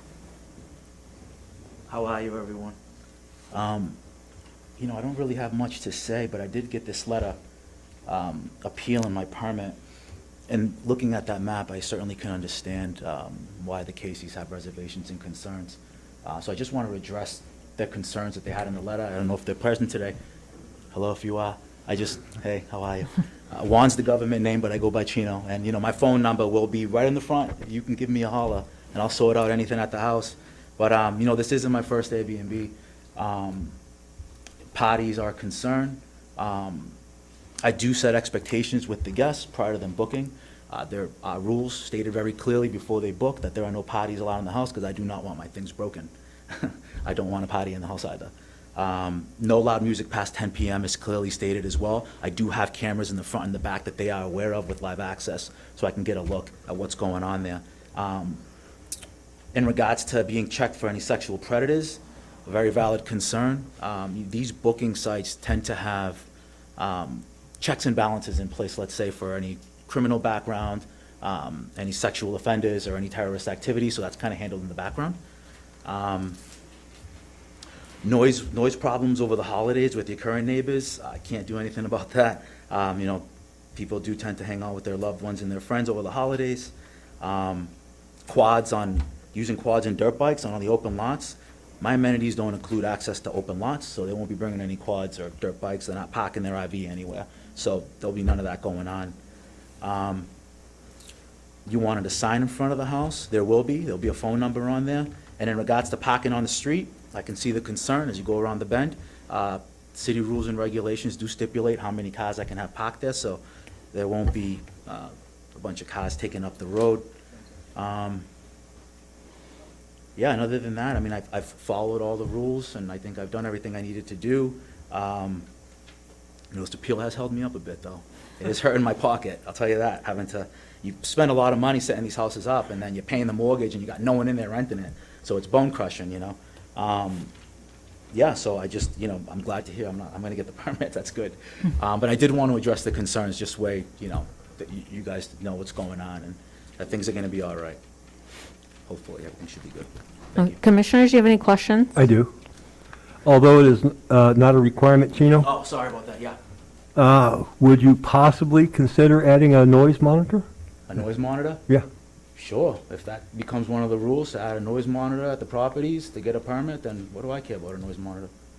Okay. If that's the rule, that's the rule, I just Right, follow it the currently rules. isn't, that's why I was just, Yeah, if that's what needs to happen, Okay. then just add it in there and I'll do it. okay, thank you. Thank you. Any other questions for the VHR applicant? No? Okay, thank you. At this time, we'll have the appellant speak. Do we have Andy and Mary Casey? They don't want to speak. Okay, you don't want to speak?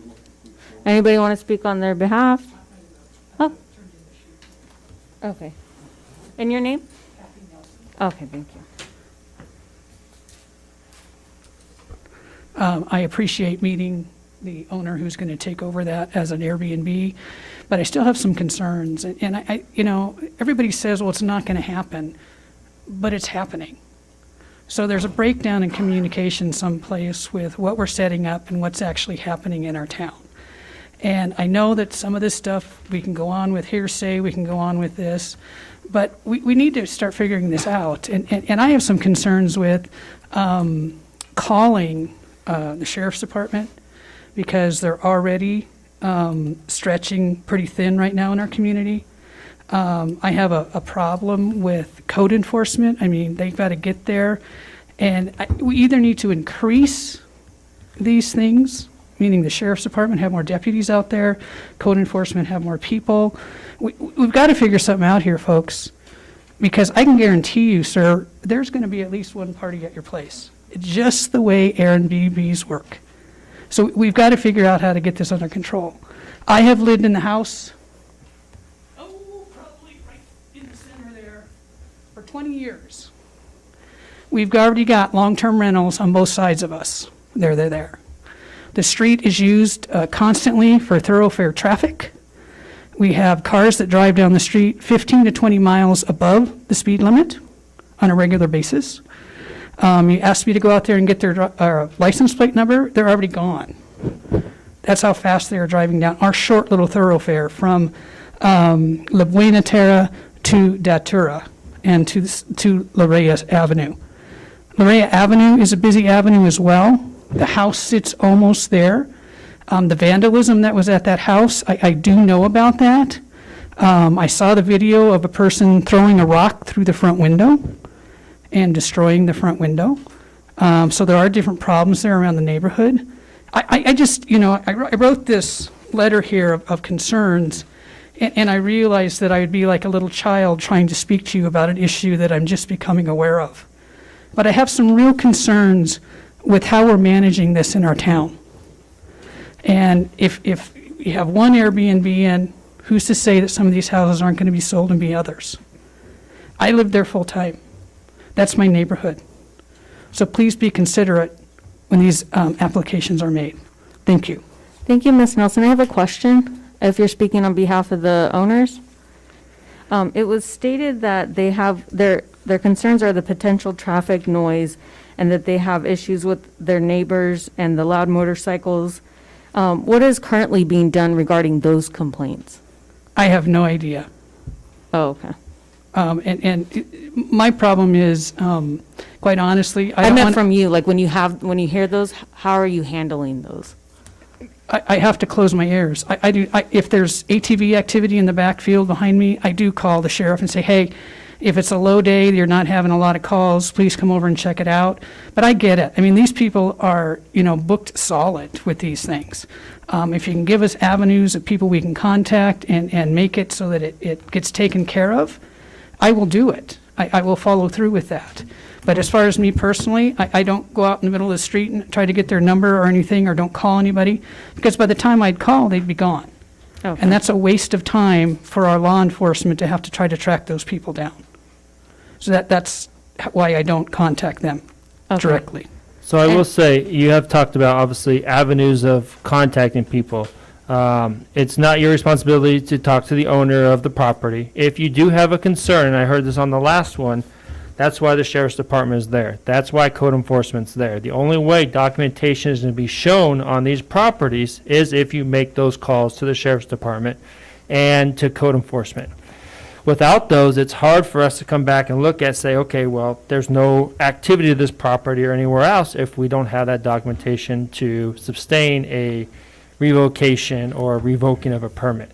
So your avenue is sheriff's department and the code enforcement if there is a concern. No matter how minimal it is, you as a citizen have that right to call. They can also use the Cityscape. Citizen Serve. Citizen Serve Yeah. website to lodge complaints. So instead of feeling like you have no voice and you can, and by the time there's City Serve, and then there's also your code enforcement and the sheriff, I believe that's what Commissioner is trying to express, is that, oh man, it's happening again, oh well, but I'm so mad about it, that those could be your avenues of expressing concerns or complaints. But of course, if it's life-threatening, your first call would be, 911. Obviously, Right. I can handle that. I Yeah. understand that part. But my other part of that then, though, is that if they come and they investigate and then they report that they find nothing, it comes to you and it's, well, they found nothing. So that there's a step that's missing in there between me filing something and them coming and saying, well, we didn't see anything. But there will still be an incident report documented in the log. Plus two, that will show the more. One complaint made upon that property. Yes, and the more traffic or more conversations there, hopefully more of these sheriff's departments and code enforcement will stay around that area to check and make sure that everything's fine. And code enforcement would also, if there's a report lodged, they go and do an investigation like they did with the previous residents. They do an investigation, they send out letters, they go talk to the residents surrounding that property and see on this date, do you have any complaints, do you have any issues, that kind of thing. They do an investigation to see if that complaint that somebody lodged is a valid complaint. And that's a way to file your complaint without, not wasting the time, but taking valuable time away from the sheriffs. You can use that website and file your complaint then, and code enforcement will do the research and do the investigation to validate your claim. All right, thank you. Just to let you know, I'm known as Mrs. Kravitz in the neighborhood, so, the calls will be made, so, thank you. A quick comment from me. The fastest way to get a response is, of course, to call the agent of the property. That is the number on the sign. Fortunately, I live in a neighborhood where everybody's on 2.5 or 5 acres. We do have an Airbnb, or a vacation rental on my street, and there may be another one that's put in an application, I'm not sure. Even though we're outside the 300-foot notification area, the owner went to every neighbor on the street personally, made sure we had his phone number, which is also on the sign. So I don't have to worry, like I got to go out and look at the number on the street and people can see me and think I'm causing trouble for them, okay? So particularly, every vacational rental has to have a local agent that can respond, and they have to respond within 1 hour. So my suggestion, call the agent or owner first. You can also, I would check into this, I think you can contact the sheriff's department and have them merely file an incident report. Okay. And that way they're not going to dispatch deputies And they're not going to dispatch them with a noise complaint unless it's very, very slow. And again, you can also, on the citizen serve, and those are all taken as instances. I know code enforcement will investigate, okay? And we look at that. Now, sometimes, maybe it was a legitimate complaint, maybe it wasn't. Sometimes that's hard to determine. Right. But we still look at the overall complaint activity to help us decide, is that a problem place or what have you. Okay, thank you. And I just have one more comment. I didn't even know this vacation rental was coming into my neighborhood. I wouldn't have known if the Caseys would not have told me. I did not get a letter. And I'm on the same side as that house. It's a 300-foot So- radius. Well, I right across the street from them. So I have some concerns with communication and how that's getting out. So maybe check on that and make sure that it's followed through on. But thank you for your time. Thank you. Thank you. I appreciate your comments. We'll go ahead and open up the public hearing. And I have, let's see, where did I put number 2? Kathy spoke. I think, is there anybody else that wanted to speak? I don't have anything. Go ahead and close public hearing. Bring it up here. Any discussion, any motions? Well, one of the things I would like to clarify with Travis and to people in the audience, many of these appeals cite potential for increased traffic. We use, I think the current standard is the daily trip count. There's a formula that county, state, road departments use to determine the traffic level or the service level of various streets, and that's the daily trip usage. So the potential that there could be more traffic is certainly a possibility. You also have to look at the fact that if this is a long-term rental, there is no limit on the number of cars that can be associated with that house. So if you've got, I have a neighbor, they've got 7 people living there, and they have 7 cars. So every time one of them goes out, there's a lot of traffic that's generated from that place. And they're there every day. My vacational rental that's in my neighborhood, I'll be honest, and every neighbor that lives across from them or adjacent to them never know when it's rented. We have no clue. They're quiet. We don't see any increased traffic. I say we have, when we get a tenant in that's got, like I say, on a rental property that's got 6 or 7, 8 people living there, that's a lot of traffic. And there's nothing the city can do about that. So the potential, unfortunately, exists, everything for these vacation home rentals exists for long-term rentals and even private owners. And this gives us much more control, many more avenues to resolve those issues than we do for non-vacation home rentals.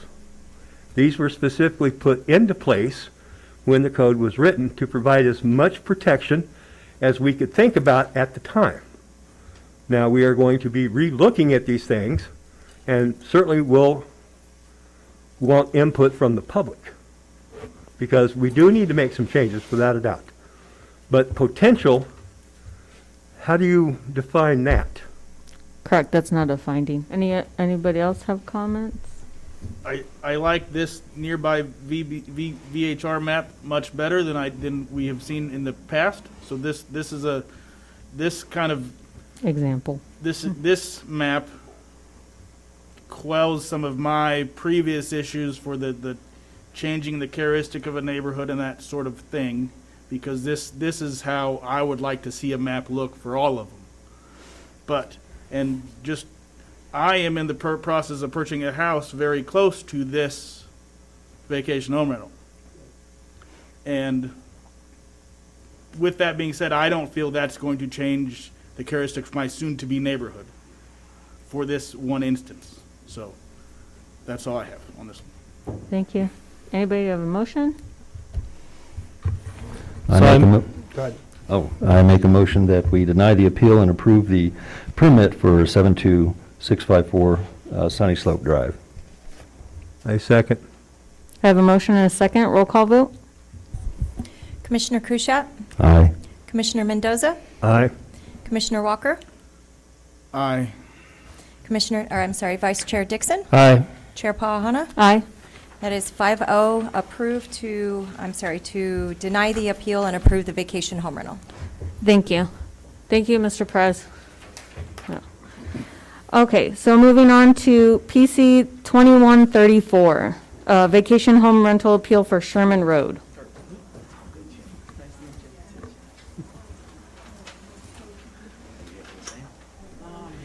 Good evening, Commissioners. So this item is an appeal of a vacation home rental permit. Sorry, I can't hear Miss Diana, if we could just not chatter right now. And Diane, if you could move the microphone a little bit closer. Do what? Move the microphone a little bit closer. Okay, this item is for the appeal of a vacation home rental permit. The appellant are Jeff and Deborah Olfs. The VHR applicant is David Chang. The property is located at 6976 Sherman Road. It's a 2.5 acre parcel, and the zoning designation is rural living, 5 acre minimum, so that's RL5. This is the location map of the vacation home rental. And this is the map of the nearby VHRs. You'll see there are 2 issued in the neighborhood and 2 pending in the neighborhood. Yeah, but I would point out that this one here was approved. It was a previous appeal. And I believe the second appeal for the city council is also passed at this point. So again, this map was made July 13th. This data changes every day. Thank you. It takes, so I think there are 3 approved. And then this one here is the pending. So this is a photo of the proposed vacation home rental. And this is another photo. So the appellant has cited the following reasons as basis for the appeal: potential increase in traffic, potential increase in noise, and the number of VHRs located in the neighborhood. All required documents for the VHR application have been submitted to the city. The required safety inspection has been completed by Building and Safety, and it passed. The applicant is in compliance with the requirements for the VHR permit. And there have been no complaints to code enforcement or to the sheriff's department regarding this property. So staff's recommendation is to deny the appeal and approve the application for the vacation home rental. Thank you. Any questions to Dan? I don't have any questions, but I do have to make a disclosure. I attended high school and have known Debbie Olfs for 40 years. I've known Jeff for 25 years. I was a volunteer at the National Park and was associated, I did not work under Jeff, but I was associated with Jeff in his position as Chief Ranger. That being said, for the sake of being perfectly upfront and clear, I can also say I will not have a problem applying the code as written to this appeal. Okay. Thank you for your disclosure. If we can have the VHR applicant, David Chang. Welcome. Hi, good evening. Thank you for your time tonight. So just a couple points to make. You know, I'm sure you guys have heard most of this before. For my wife and I, this is our first short-term rental. And we actually took a loan out from our 401ks, you know, we have regular jobs, and decided to use a vacation home property as part of our, retirement investment.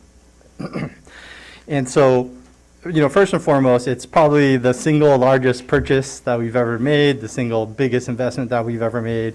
For that reason, you know, we are very, very, pay a lot of attention to it. We scrutinize it, you know, as far as, so we live about 2 hours away, but we're out here probably once every 2 weeks, just about on average, and, you know, plan on continuing to do so. You know, our family in general just loves the area, and that's part of the reason why we specifically chose to invest in 29 Palms and to deploy some of this strategy as well. So, the point that I'm trying to make is that we are absolutely not absentee owners. In this case, we are probably hypercritical owners that are very, very cognizant. We chose the home to be kind of our vacation home as well, where we plan on, spending a lot of time with our family, our extended family. And that's really the concept that we have when we think about, renting this out as a vacation home rental.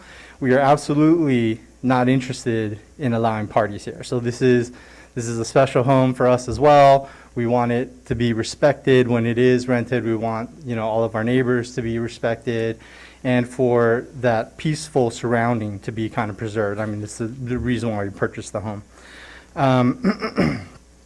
To help us kind of protect our investment and to protect the overall surroundings and the neighborhood and the feel, we are implementing a bunch of very strict controls, best practices. One of the things that has been brought up is that we are in the process of purchasing a system called Noise Aware, which once installs is constantly monitoring the amount of noise and is measuring decibels, so very scientific approach, and will do a couple different things. There's a couple layers of notification that happens. Your guests are notified. I'll be notified. My property manager will also be notified. So we are definitely implementing measures to ensure that the home is protected, again, that it is going to be a place that our guests and tenants are renting to enjoy the peaceful aspect of it, not to come out and have some type of desert raging party. That's absolutely not what we're interested in. So in addition to that, just, I also wanted to point out that we do have a local property manager, someone who is very experienced, has multiple properties, and she lives 5 minutes away from our investment property here. So we have someone that is very, very local that will be able to respond very, very quickly, if there's any incidents that we're aware of, and we are going to be proactive in making sure that we have the right guests. So definitely we'll be putting in a lot of kind of best practices and policies to ensure that we are vetting and verifying all of our guests up front, and that we have the right clientele as well.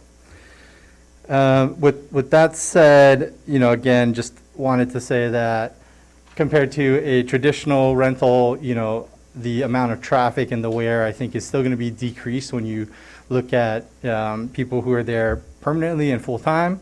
We are absolutely in favor of all of the regulations, because, again, we are looking to protect our investment and to be able to enjoy the home and the peaceful aspect of it when we come out and visit. So again, just very much in support. I think our concerns are also aligned with the party that submitted the appeal.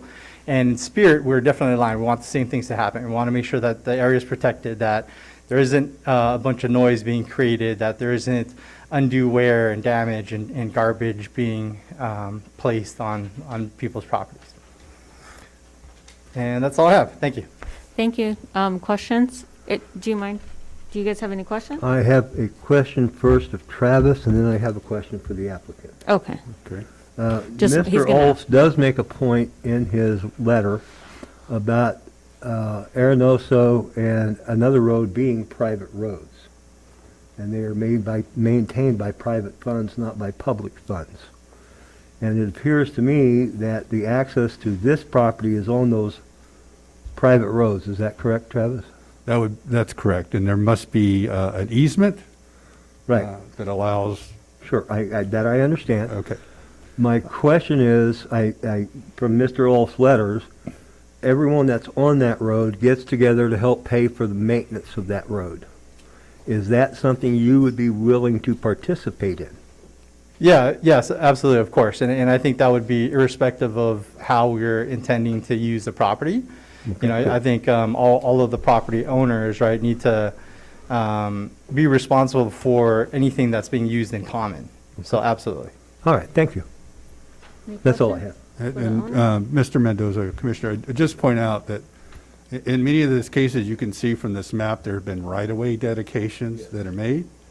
So usually when a property is developed or subdivided, The city requires the right-of-way dedication, so in the future, if a public road is ever constructed, we would have the right-of-way to enable that to happen. Right, understood, yes. Thank you. Thank you, Mr. Chang. Sure. Okay, the appellant, do we have Jeff or Deborah Olfs? Oh, you're reading in, Dan's going to read in their letter. They're unable to be here Yeah, today. the appellant was not able to attend, so they sent a letter, and I'll be reading it to the record. I am Deborah Olfs of the previous very quiet neighborhood of Sherman Highlands and a constituent of 29 Palms. I was born and raised in 29 Palms and am still lucky enough to call this my home. Myself and my family have lived, worked, and served in this community for over 60 years. I am asking the 29 Palms Planning Commission and City to deny the approval of VHR 210. I object to the approval based on unclear zoning. Our Sherman Highland neighborhood is zoned RL5, Rural Residential. Article 19.08.020, RL zoning is primarily intended for quiet, single-family residences. I understand that the city's development code now allows VHR in areas zoned for single-family residence. I feel this is unclear and clashes with the city's own definition of a single-family residence. Single-family residence is a permanent one-household residential use, or California Civil Code definition of SFR, a dwelling unit. A dwelling unit is a structure or the part of a structure that is used as a home, residence, or sleeping place by one person who maintains a household, or by two or more persons who maintain a common household. My neighborhood is not zoned for a hotel. It is zoned RL SFR. VHRs are just commercial businesses hiding in under a residential designation. Even by the city's own definition, Article 19.142, VHRs are hotels. These are not a typical home business, nor are they SFR intended as a residence. VHR homeowners are not neighbors. They are businesses. If these are residential homes, are their kids enrolled in local schools? Are they members of the Rotary or Kiwanis? Do they vote in our local elections? VHR strangers who don't care how good the local schools are, how much work the roads need, or the traffic, trash and noise issues, local light pollution, or city plan development. Strangers don't have respect for our homes and our privacy, nor do their absentee owners. I also object to the approval because the Planning Commission and City do not have clear guidelines as to what exactly constitutes maintaining an existing neighborhood's character and not be detrimental to residents. It seems all appeals get approved based on character maintained, no detriment. What exactly is the criteria? Does the Planning Commission and the City decide that arbitrarily because they extract transient occupancy taxes, or based on real concerns for the neighborhood? I can tell you from personal experience from other VHRs in a 2 to 3 block area, I have experienced mailbox thefts, increased traffic, noise until past 1 a.m., heaps of trash to deal with that is not mine, minor property damage from strangers deciding my property is an OHV park. Unscreened and unvetted strangers most definitely are a safety concern. The conditions for VHR 210, a 2-bedroom, allow for 6 people or more since children under 5 years of age are not counted. This has a greater detrimental impact than the average 3 people living in a given SFR in Southern California. The short-term nature of visits is most certainly detrimental on resources of any one neighborhood. Multiply that by the number of VHRs in each neighborhood. I also object based on my home is on a private road. What part of the transient occupancy tax collected for this hotel comes back to residents of my neighborhood? Sherman Road and connecting streets, Arenoso Trail and Desert Quail Drive are private roads maintained solely by the residents. The character of this neighborhood has been to maintain a private fund to pave, repair, and or grade these private roads ourselves. This, by the way, is a measurable criteria of our neighborhood's character, as are the number of neighbors we can count on who are out doing the paving, repair work, and grading. Will we see strangers or absentee owners out laboring to maintain the road that they will use? Will the strangers or absentee owners or property managers come out to our neighborhood, adopt a pothole party to maintain our funds? The city has not shown an interest in maintaining our road. Thus, I object to VHR 210 since they will use but will not support or contribute to our road maintenance. I also object based on unregulated density of VHRs in our neighborhood. The Planning Commission and City have no criteria in place on the number of VHRs per neighborhood. If a VHR permit requires a business license, then these are de facto businesses. Does not the city have limits per capita for other businesses, i.e., numbers of tattoo parlors, bars, hair salons, etc.? I respectfully request that the approval of VHR 210 be either denied or at the very least put on a temporary hold until the city and Planning Commission takes a serious, long, and hard look at what this is doing to our neighborhoods. VHR permitting in the city is a situation that is out of control. No limits nor ability to adequately oversee VHRs is irresponsible. While I respect that people need places to stay while visiting and spending their money in 29 Palms, this influx and uncontrolled ability to get a VHR permit is destroying the tight-knit communities we have built. We are losing a sense of community and it needs reining in. We should not have to compromise where we live to become party central and unregulated amusement parks. The livability of our neighborhoods is at stake. Our neighborhoods have become places to make a fast dollar. The dilution of our neighborhoods with transient strangers means we have lost our collective voice. Transient strangers and absentee owners are not contributing parts of a neighborhood or the community of 29 Palms. Let's not be tourism at all costs and at the expense of permanent residents' quality of life. There is a place for making money on tourists, and it's not in our neighborhoods. Thank you, Diane, for reading in the letter for Jeff and Deborah Olfs. I'll go ahead and open the public hearing. And I have one item for Jeffrey Dunn. Finally. My name is Jeff Dunn, 6924 Sherman Road. So this is my house, and Barbara and I also own this house. This is the subject property.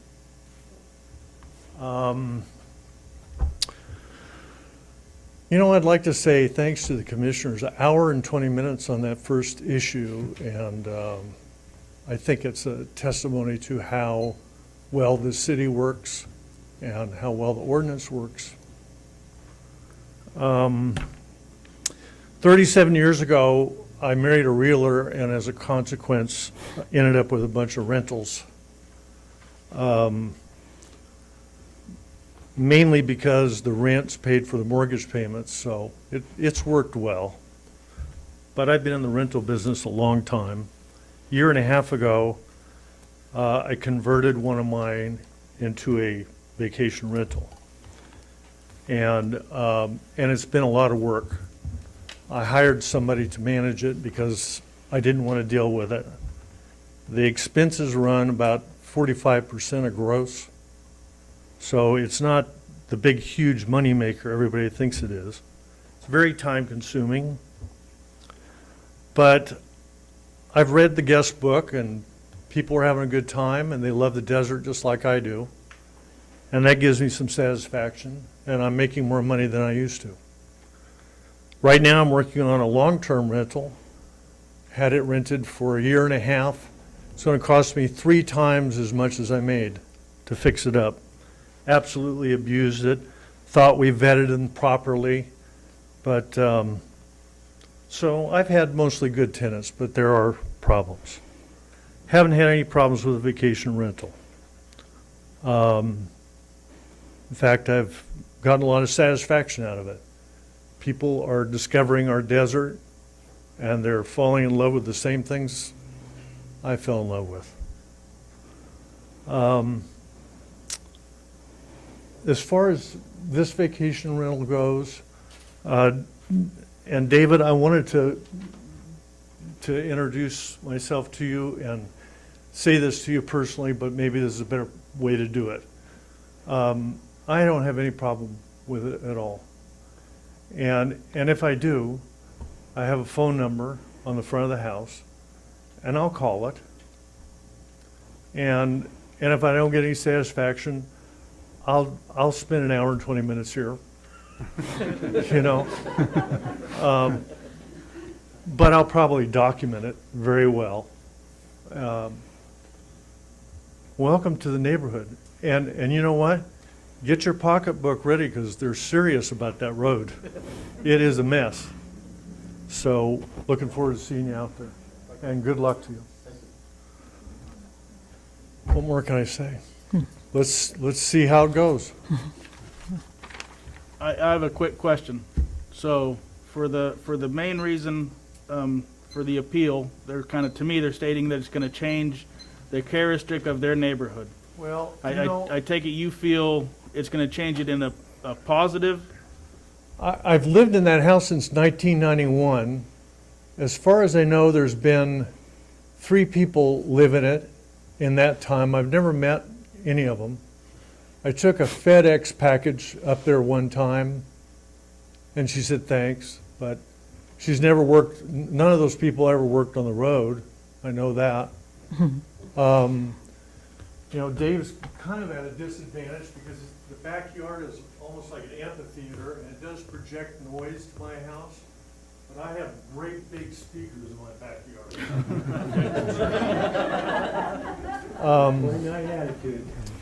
So as far as the character of the neighborhood goes, I mean, I've made a lot of friends there, the Olfs being one of them. And Jeff and I talked about this. He stopped me at the mailbox and said he was going to do this. And you know, the problem is, as I see it, is that if it's owner or tenant occupied, and they make a mess and they make a lot of noise, you actually have less control than you do if they're a vacation rental.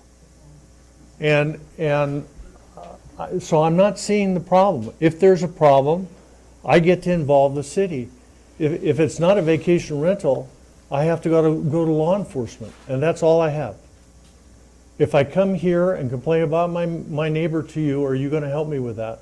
Code enforcement, I understand, but I don't think I'm going to get as much help as I'm going to get under the vacation rental ordinance. Thank you, Mr. Dunn. I appreciate your comments. Thanks. Thank you. Thank you.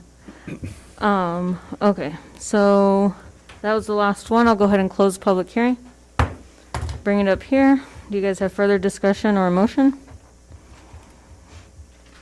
I would like to make one observation, and I will not disclose who or where, but there is a person that lives in that neighborhood that, due to medical conditions, is extremely sensitive to noise. So it's imperative that that noise limit be strictly observed. Well, that goes for all of our. Yes, but there is one person that I personally know has a legitimate issue. Do we have a motion? I just have just like we asked the previous applicant, would you be okay with installing a noise monitor or are you already in the I don't remember, are you in the process of doing that? Okay. Yeah, he has an elaborate noise. Yeah. I make a motion, we deny the application for appeal and approve the vacation home rental. I second. Okay, I have a motion and a second. Sorry, I was writing a note. Roll call vote? Commissioner Krushat? Aye. Commissioner Mendoza? Aye. Commissioner Walker? Nay, because I feel it's going to change the characteristic of that neighborhood. Vice Chair Dixon? Aye. Chair Palahana? Aye. That would be 4-1 to deny the appeal and approve the vacation home rental. Thank you. Moving to number 4, we have PC 2135, vacation home rental appeal for Quail Springs Avenue. Go ahead, Diane. Good evening, Commissioners. This item is an appeal of a vacation home rental permit. The appellants are Chuck and Heidi Hurd. The VHR applicant are Morgan and Erica Fine. The property is located at 7095 Quail Spring Avenue. It's a .42 acre parcel. The zoning designation is residential single family, 4 lots per acre. That's RS4. So this is the location map of the vacation home rental. And this is the nearby VHR map showing 1, 2, 3 issued VHRs and 2 pending VHRs in the proximity. This is the picture of the home. The appellant has cited the following reasons as basis for the appeal: potential increase in traffic, potential increase in crime, and the excess number of VHRs in the vicinity. The VHR applicant has submitted all documentations for the application. The safety inspection has been completed and passed. The applicant is in compliance with all the requirements for the VHR permit. There have been no complaints to code enforcement or the sheriff's department regarding this property. So staff's recommendation is that the planning commission deny the appeal and approve the application for the vacation home rental. Thank you, Diane. Any questions? No. No? Okay. So we'll go ahead and ask, let's see, number 4, the VHR applicant, Morgan and Erica Fine. Hi, welcome. Thanks for sticking it out with us. Yeah, this is my first time to an event like this. Thank you for inviting me. All right, so first of all, I'm definitely interested in a decimal reader. I have a 3-year-old son, so he's very loud, so I'm interested in putting the decimal reader close to him to see how loud he is. All right, so I'm here on behalf of myself and my husband. We're the Fine family. And for many years, we have looked to purchase a home near Joshua Tree National Park, and we were very excited when we saw this home for sale. Notably, we appreciate its proximity to the park, access to world-class hiking, rock climbing. There's a pool for the kids, as well as convenient access to amenities. We feel very privileged to call it our own. And 7095 Quail Spring is our second home. We refer to it as our vacation home. Our plan is to use our home for our personal use, as well as rent it out in a sensible manner, and to do so for a moderate amount of time each year. We've spoken to our closest neighbors about our intended use and have also provided them with a letter detailing our efforts to mitigate any problems. I sent the letter in an email for your review, and I also have a copy here. In the Herd's letter, they point to a few issues which I would like to speak to, but before doing that, I'd like to point out that much of their letter discusses perceived deficiencies in the rules and regulations respecting short-term rentals in 29 Palms. While I respect their opinion, I don't believe that the appeal process for a single application under the existing code is the right forum for hearing complaints about the code itself. With respect to the letter and maintaining the residential character of our neighborhood, well, one of the Herd's arguments is that our intended use for our home does not uphold the residential character of the neighborhood. To this, we'd like to respond that we firmly believe that our intended use for our home maintains the residential character of Indian Cove, especially if you consider the alternative, which is to leave our home vacant when we're not using it ourselves. It is our belief that a vacant home has less residential character than a sensibly and partially occupied home. Furthermore, we believe owning and operating a short-term rental helps improve neighborhood stability and safety in several ways. Short-term rentals increase the probability of criminals being caught due to increased security measures and eyes on the property. Short-term rentals tend to increase property value, which in turn increases property tax revenue, which can increase resources devoted to crime fighting. Rental flow discourages property abandonment, which promotes neighborhood stability. Short-term rentals increase economic and cultural vibrancy, which can help curb unemployment and boost sales in nearby amenity-producing establishments such as 29 Palms. Additionally, we have invested in upgrades that benefit our neighborhood in many ways. Because we plan to rent our home to visitors, we have spent quite a bit of money upgrading the property inside and out. For example, we have fenced the swimming pool, which provides a safer environment for all children in Indian Cove, not just our children or our guests' children.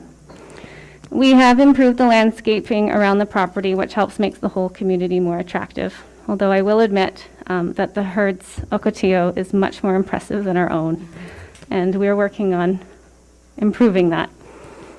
Additionally, we have upgraded the interior of our home to make it more appealing to people who want to visit Indian Cove and 29 Palms. For these reasons, we believe our intentions to rent our home out in a sensible manner when we're not using it ourselves not only helps maintain the residential character of our neighborhood, but perhaps improves it. With regards to traffic, we believe that the traffic coming to and from our vacation home in 29 Palms will be less than the amount of traffic our family would create if we resided permanently in that home. When our guests are present, they will not likely use their vehicles more often than any normal family in 29 Palms. We'd like to also point out that those who have made 29 Palms their primary residence generate their traffic year-round, whereas visitors only generate traffic when they're visiting. I also believe that there are some indirect benefits of inviting visitors to our neighborhood. Excuse me. When we visit a vacation home ourselves, we tend to drive there and stay until we leave. And if we do leave the property, we're leaving exclusively for the purpose of supporting local businesses and attractions. This type of coming and going supports local establishments such as shops, restaurants, bars, gas stations, grocery stores, and pharmacies. Studies support a direct correlation between short-term rentals and job creation in the tourism sector. We believe also that short-term rental properties generate income for the city in the way of business license fees and increased property tax, some of which may eventually be allocated towards road repair. Lastly, we believe our intended use to operate a short-term vacation home rental increases property values in our neighborhood, something that many neighbors currently residing in Indian Cove may value or even rely on. With regards to strangers, it is true, as Heidi and Chuck Hurd say, that renters are strangers, at least at first. We prefer, however, to refer to renters not just as visitors, but our guests. We started visiting 29 Palms and Joshua Tree 8 years ago. And while we were strangers at first, many people here welcomed us in a way that convinced us we should visit more often. Rental properties such as ours provides a very welcome environment for families in particular. Communities that want to foster tourism should make an extra effort to attract families because families offer the promise of return visits for generations to come. Homes such as our vacation home offer kitchen facilities, separate sleeping quarters, recreational amenities that most hotels and motels simply do not. We hope to provide our guests with the kind of environment that has attracted us to 29 Palms, and we hope that they will share it with their children as we want to share it with ours. The Hurds have asked that the city either reject our application or delay making a decision until after a hearing about vacation rentals is held at the end of August. Section 19.41050 of the relevant bylaw states, no applicant for a permit or subsequent renewal shall be denied if it meets the conditions of permit issuance pursuant to this chapter. The fact that the city is going to conduct a public hearing on the subject of vacation rental should not therefore be cause for the city to deny our application. We believe that this application should be evaluated based on the law enforced when the application was filed, and that this should be the case regardless of the hearing in late August. Thank you. Thank you. Any questions for the owner? Quick clarification. Yes. Your family is not residing here full-time, you're planning on using this as a part-time residence? That's correct. Any further questions for the owner? No? Thank you. Thank you. Okay, we'll go ahead and have the appellant, Heidi and Chuck Hurd. I also have a second appellant, but I'll call her up next.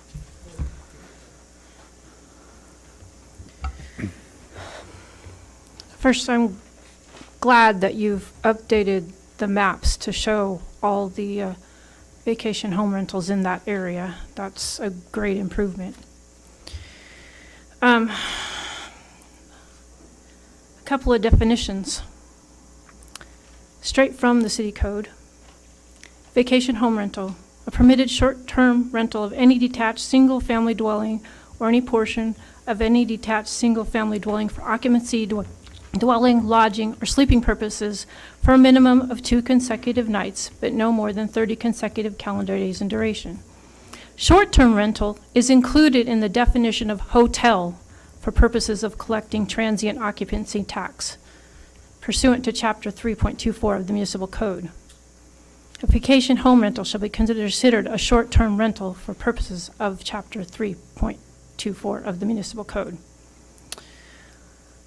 Chapter 19.41040, findings for approval. To approve an application for a vacation home rental permit, the director shall find that all of the following are true.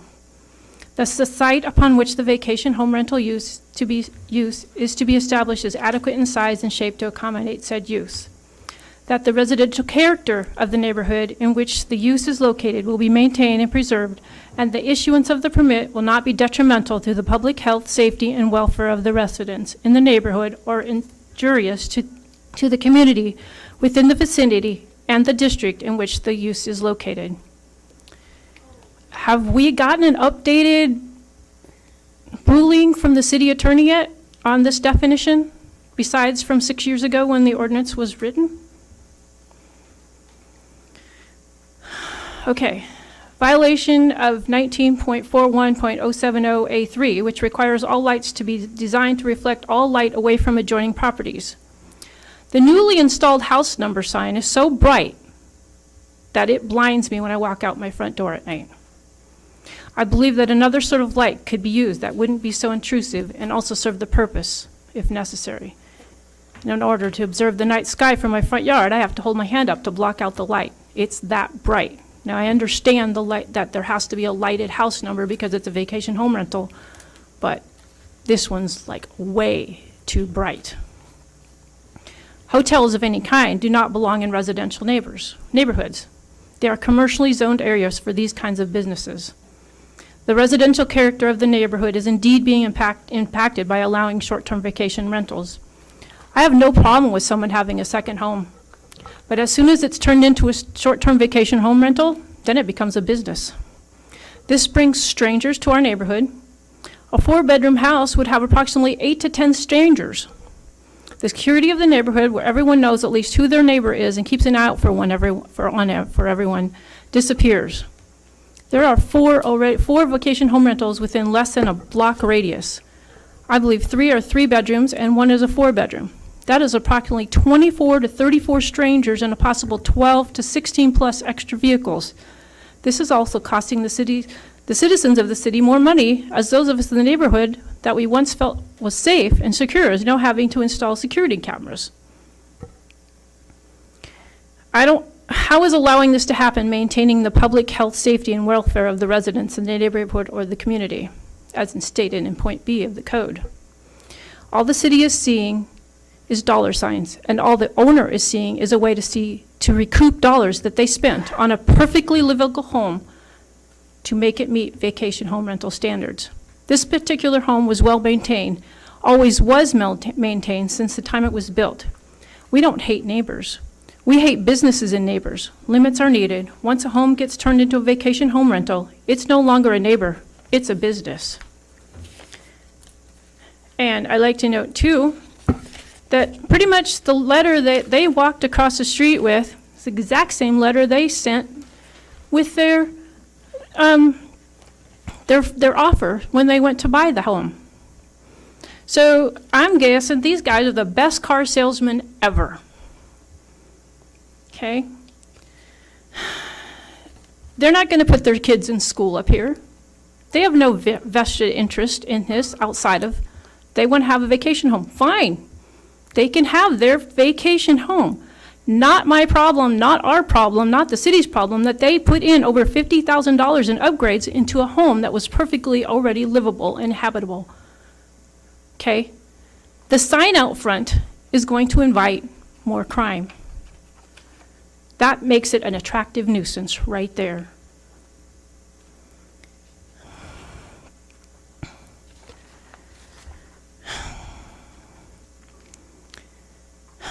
And I don't understand, the pool, making it safe for the kids in Indian Cove, that's silly. That house has had that pool since it was built.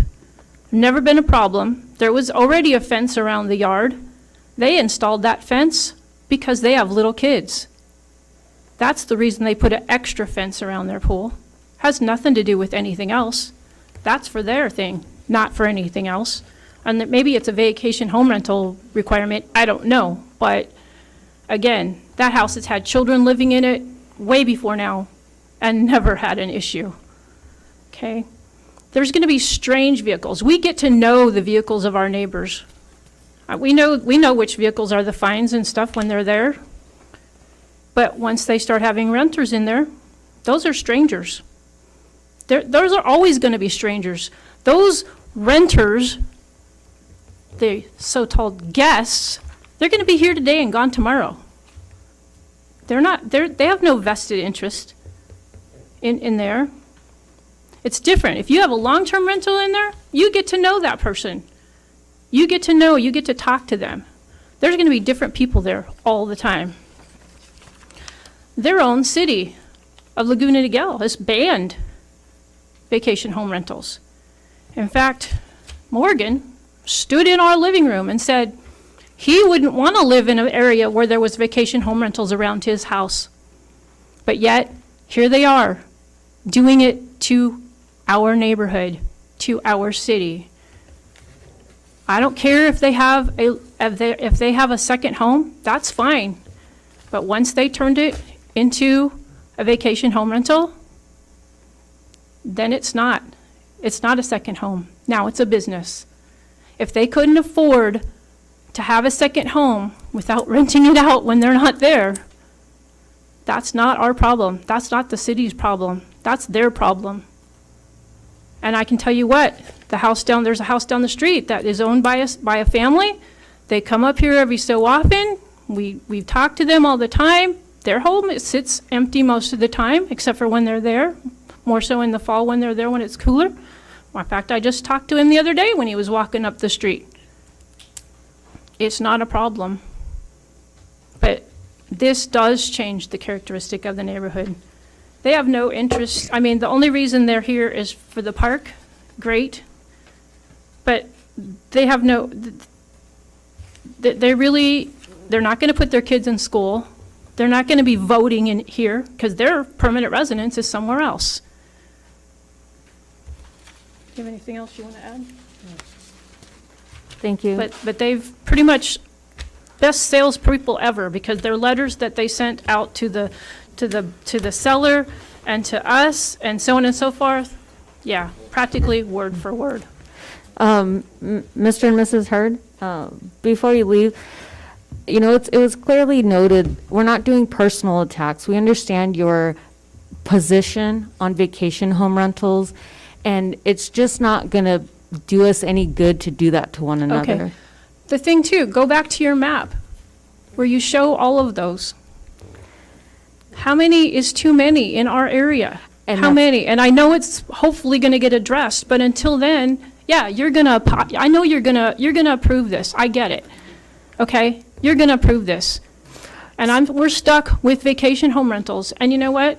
I don't believe it increases our property values. Yeah, it increased our property value because they bought it for a crazy price. But you know what?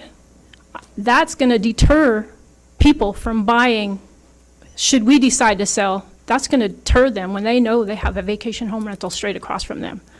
I mean, and for the owner to stand in my living room and say he wouldn't want to live like that, but yet it's okay that he's doing that, that they're doing that to the rest of us that live there permanently, that's just not right. That's changing the neighborhood. I absolutely understand your concerns. And I just have, I mean, how do we define that? And I know that that was part of your questions, is it hasn't been legally defined by a legal team.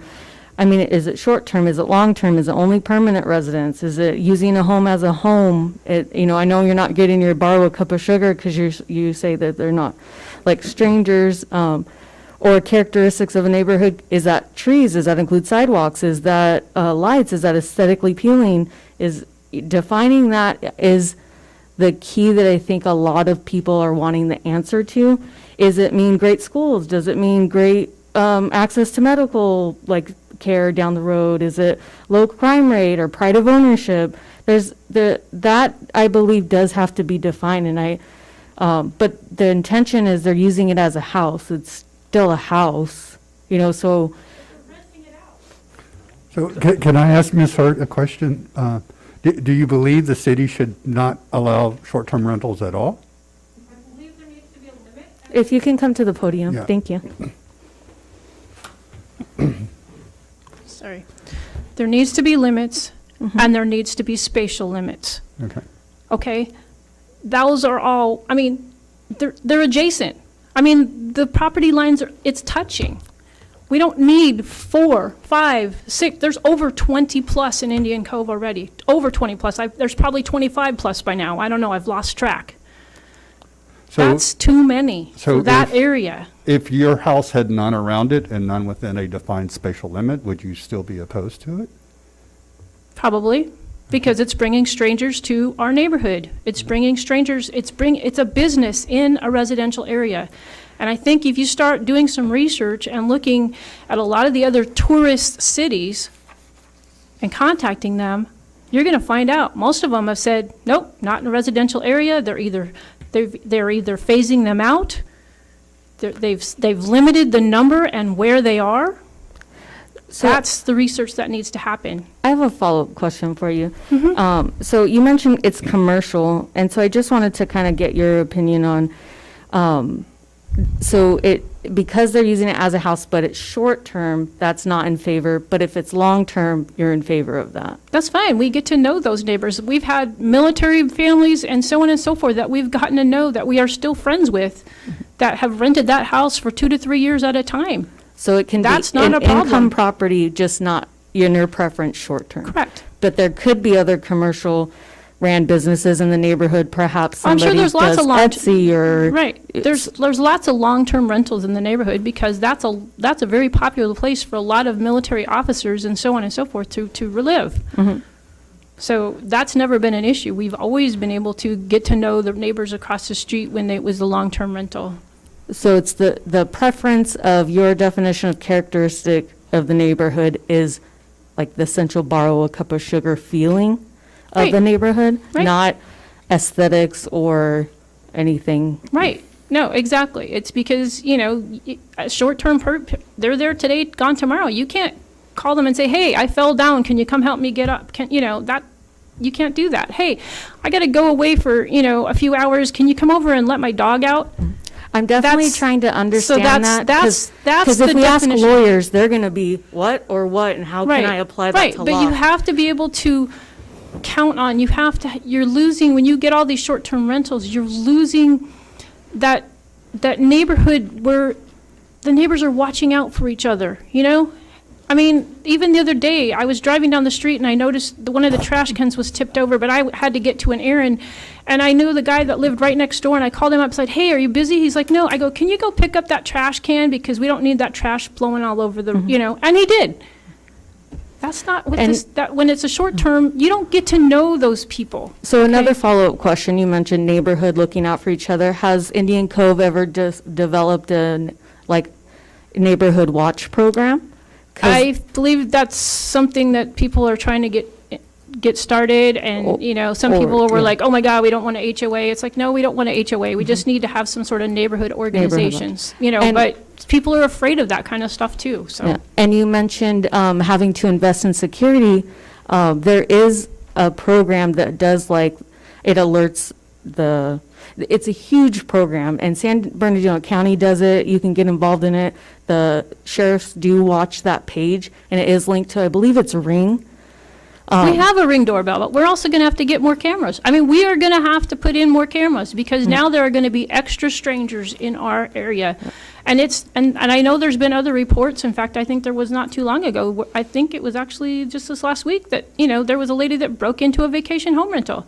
So it does invite more crime. Okay, I just wanted to understand that it's important to you that you have neighborhood safety and that you can have neighborhood, like rely upon your neighbors. Cohesiveness, okay? Cohesiveness, I guess maybe is a good word for it. Okay. But yeah, I may not know every person by name, but I know who they are and they know me. I mean, you kind of know by face and so on and so forth, and I know darn well I could walk across and say, hey, can you come help me with this? And it wouldn't be a problem. Okay, I appreciate you clarifying. That's the kind of thing that's gone when we start getting all of these short-term vacation home rentals in neighborhoods.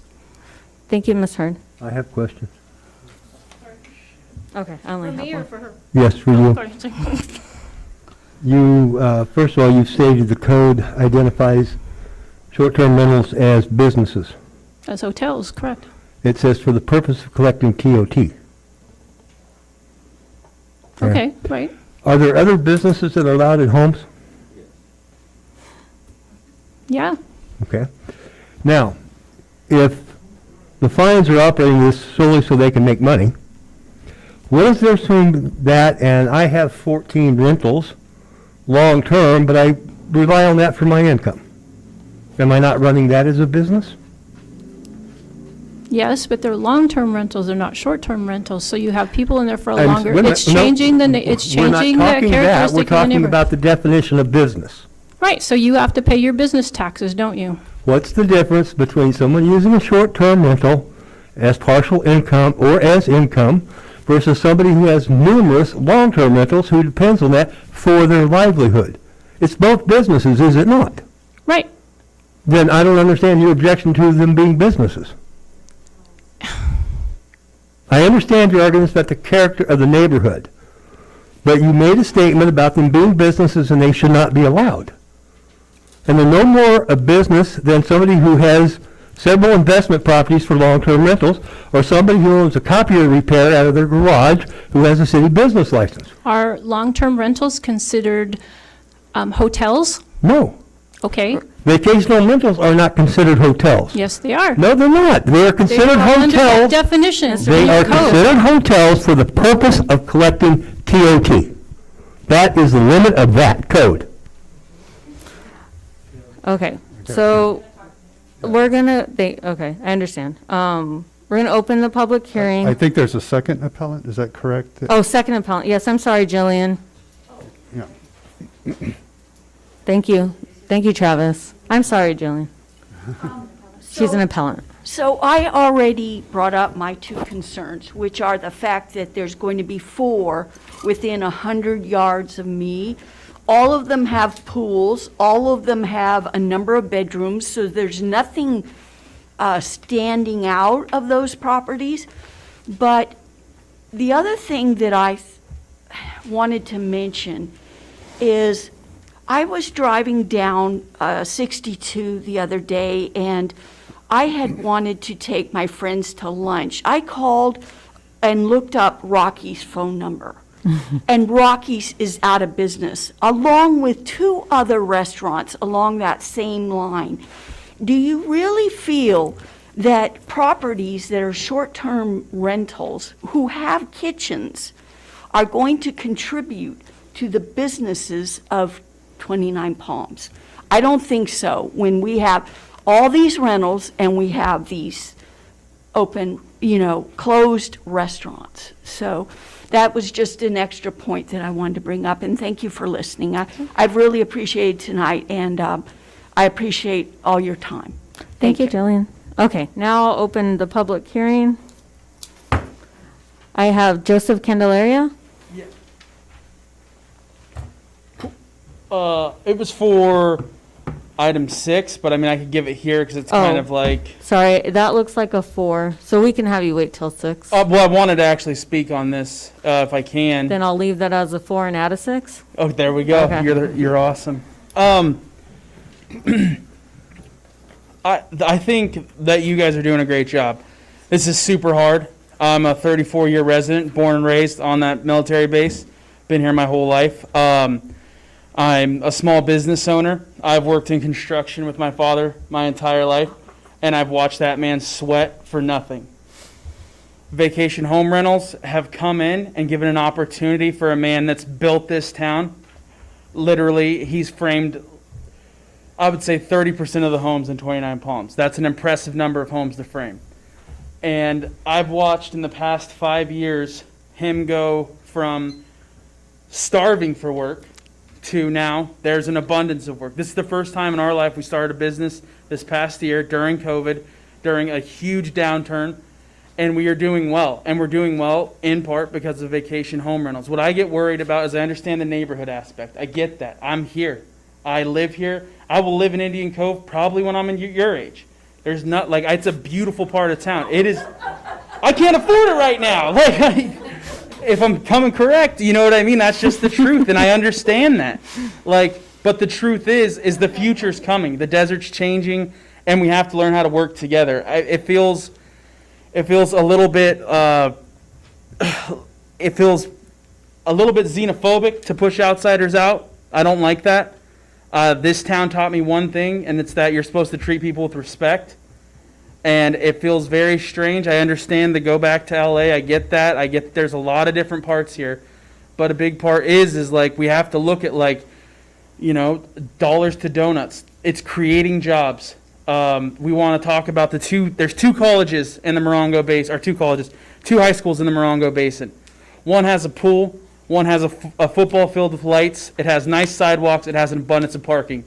The other one, my dad collected cans for when he was 8 years old to put lights in that park, and that just got approved funding this year. So hopefully my niece and nephew, who are 6 or 7, will have enough tax dollars to see those lights when they play high school. That's about 60 years of time. And I think if you look at Yucca Valley, I'm not saying they're a model, like, you know, go Cats, Bell forever, that's ours. But I am a big proponent of making sure that 29 Palms doesn't waste this opportunity. We won't get it again. We're gonna grow. We're gonna grow. That's just what it is. So do we control that? Do we try to get together and figure out how we, like, make sure that locals are gonna be able to survive? Or do we push the money out? Do we make it hard to do business in 29? And then what happens? We saw what happens. So while I understand, and I am your neighbor, I'm not going anywhere. We have to make business easier. We can't be holding these people up for purchasing a home. I get that there's a lot in your neighborhood and there does have to be better regulations, but this just it doesn't feel right. And I feel like that's the feeling in the room, probably for everyone on different sides, but I do think that, like, this council's doing a great job. The one recommendation, should I wait to make my other one? Yep. Okay, cool. If you'd like Sorry. to. Thank you. Thank you. Susan? And did you mention, it's for this number item, right? Okay. Hello again. My first house is in Indian Cove. I still own that house. I loved it so much, I bought the lot next door to it and merged those two lots, so I have a half acre versus a quarter acre. I have a second home in Indian Cove and a third partnership. I know Indian Cove, and I've been a proponent of business in 29 Palms since I came here in 2004. The thing that gets me about this particular applicant and neighbors is short-term, long-term, part-time, to be neighbors, you act neighborly. I have a long-term rental on the Hanson track. Get a text from my neighbor. Why do I get a text? They have my number. Why do they have my number? I introduce myself, just like the Fines introduce themselves. My neighbors, whether it's the home I live in or my rental properties, know how to get a hold of me. And I don't need a 24-hour sign on my door to do that. That's because I'm neighborly. My neighbors up the street, Pine Spring, coincidentally going to be a vacation rental, has a 24-hour number on it. Well, during one of those monsoons a couple weeks ago, they've got, like, mattresses sitting out there and, like, they had a delivery. I called the 24-hour number. I don't know these people. I don't have a connection with them. Hey, you have a delivery outside. Do you want me to run it in for you? They were thrilled to death. Gave me the lockbox code. I hauled the mattresses into the house.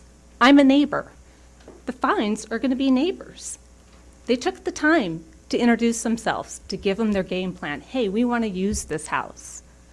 Lots of people come here they've been coming here for 7 years already. They grew a connection to our town. The next people that come in, maybe as a vacation rental for their limited, modest amount that they're talking about doing anyways, may grow the same connection that all of us, everybody in this room has a connection to 29. I chose to live here. I wasn't military. I didn't get transported here. I climbed. I moved here by my choice. That's why I'm here. So when neighbors get their panties in a twist because non-long-term people are coming here, it seems almost absurd to me.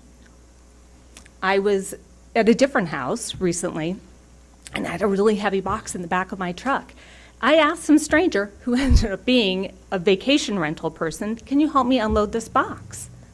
They didn't have to be living there full time. I just asked the dude if he could help me, lend a hand, pull a box out of my truck. The short-term vacation renter person was psyched to help me. How long have you lived here? What's the weather like? Is it usually, muggy like this in July? It is. So the point for me is, neighbors need to be neighborly. And having a short-term permit does not, and this is going to be a really important one, having a short-term permit does not mean you're rented short-term. It can be longer than 2 nights, as long as it's under 30, right? Thank you. Thank you, guys. I don't have any more to speak, so I'll go ahead and close the public hearing. Do you guys have any comments or a motion? One quick comment, and I will make it quick. And I think everybody realizes this is the ordinance we have to live by, and that's what guides us for right now. Can it be improved? Yes, we all know that, and it probably will be. When we talk about that residential characteristic of the neighborhood, I know that gets a lot of people's ire up and of what that defines. Is that defined a Beaver Cleaver neighborhood? Although I do realize that most people's social contacts are through their church, their social organizations, and at work. The last appellant even stated, I may not know who my neighbors' names, but I know who they are. And that's what neighborhoods are. But when you say the quality, when I drove through India Cove Road, and I look at the areas that we have the vacation home rentals going in, and I see permanent homes that have multiple cars in the yard, trash in the yard, and those are permanent homes. Those aren't the vacation home rentals. So I get really confused about, okay, what do you mean by characteristic neighborhood? Because I don't see them as destroying the character of a neighborhood. But something we need to address. I agree that we need to take this regulation or ordinance and improve it. And with that, I'm done. Thank you. Thank you. Any further comments? I've got just real quick. I really do feel that you see, and most of us up here see, the changing characteristic of a neighborhood differently than the neighbors and the people generally living in these neighborhoods. There are 5 within a pretty small circle in that neighborhood in Indian Cove. May I speak to that? I know I'm the Unfortunately, no. We got to keep going. That to me drastically changes how the vast majority, I think, of the neighbors in that small circle feel about their neighborhood. That is changing to them the characteristics of that neighborhood. Now, there's another code, or another point in the code that says if they've checked all the boxes, we must approve it. But changing the characteristics of the neighborhood is not checking a box. They're changing the character of the neighborhood, so we can, that's not a box that's been checked. We can approve the appeal and deny the application because they're changing the characteristic. Adding the 5th one is changing the characteristic of that neighborhood to the neighbors in that neighborhood. We don't have to just carte blanche approve it because they checked all the other boxes. They didn't check that box. They changed the characteristic of the neighborhood to the neighbors in that neighborhood. So in the case where if a letter goes out to 30 or 20 people and 4 people come in and say, I don't like a vacation home rental, there's another 16 people that didn't have a problem with it. And that's a very subjective thing to sit there and say, I'm going to judge up here what the nature of a neighborhood is. If I lived there It would drastically change my feeling towards my neighborhood. Right? Again, a subjective belief, so, and Right. and we And can't do that. We have to chatted go by about that what we earlier, have. how it That has is to written make, subjectively. Okay, but if I lived in that neighborhood, I wouldn't feel my neighborhood was negatively impacted. I mean, so what's the difference? right, that's Well, why the- we're going to continue to adjust it. You have strong feelings, another commissioner might have different feelings. Yes. We've heard this information. Do we have a motion? Not yet. I have Oh, an yeah, sorry, observation to make. sorry, you have an observation. I've lived out here since 1968, except for 3 years when I was in the United States Army. I can well recall the absolute worst thing, in the opinion of townspeople, was for God help you young Marines or a young Marine family rented in your neighborhood. Honestly and truly. That was the death knell in everybody's mind. They're horrible, they tear up the place, they don't care, they're not here long enough, et cetera, et cetera, et cetera. Now, all of a sudden, everyone likes to have Marines living in their neighborhood. It's funny how the pendulum swings. And the attitudes were exactly the same about young Marines as they are about short-term vacation home renters. They're horrible. We don't want them. They're not neighborly. They trash, they party. The exact same things that we're hearing today. Like I say, I've learned that, I've lived that for the first 30 years I was here. I had landlords tell me, by God, I'll rent it to you for half what I'd rent it to a Marine family for, and rather have you. Which is wrong, but that was the attitude then. And it's been proven wrong. That's all I have. I'm willing to make a motion. Thank you. I move that we deny the appeal and approve the permit. I second. I have a motion and a second, roll call vote? Commissioner Kruschat, Aye. Commissioner Mendoza, Aye. Commissioner Walker, Nay. Vice Chair Dixon, Aye. Chair Pahana. Aye. That would be 4-1 approved to deny the appeal and approve the vacation home rental. Thank you. Okay, moving on to our PC 2131 for vacation home rental appeal Saddlehorn. Madam Chairman, Road. can we take a quick break again? Um, Just a short one. Okay, 5-minute break. Thank you. You're still being...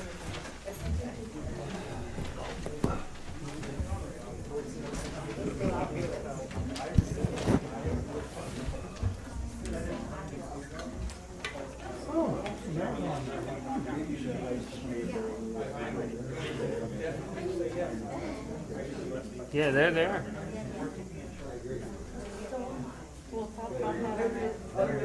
Yes, sir. Yes. I mean, my practice is over, so it don't matter now. Kids Just already as a know. reminder, you're still all on video and recorded.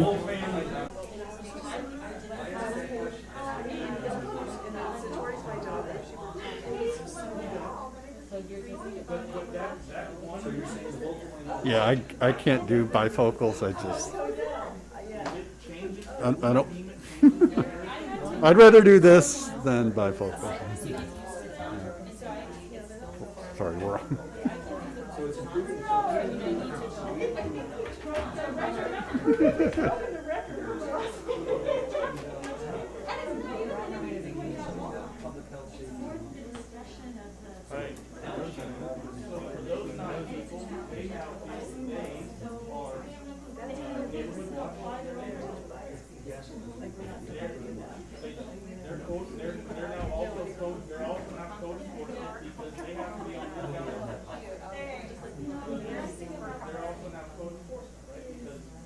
Okay, this house is permitted to have 4 cars on it. There's 9 cars.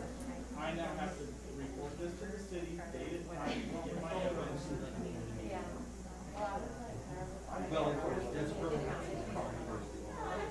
Well, here's the problem.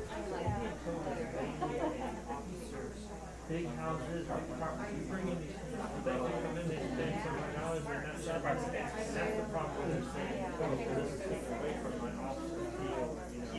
I think that's how they're looking.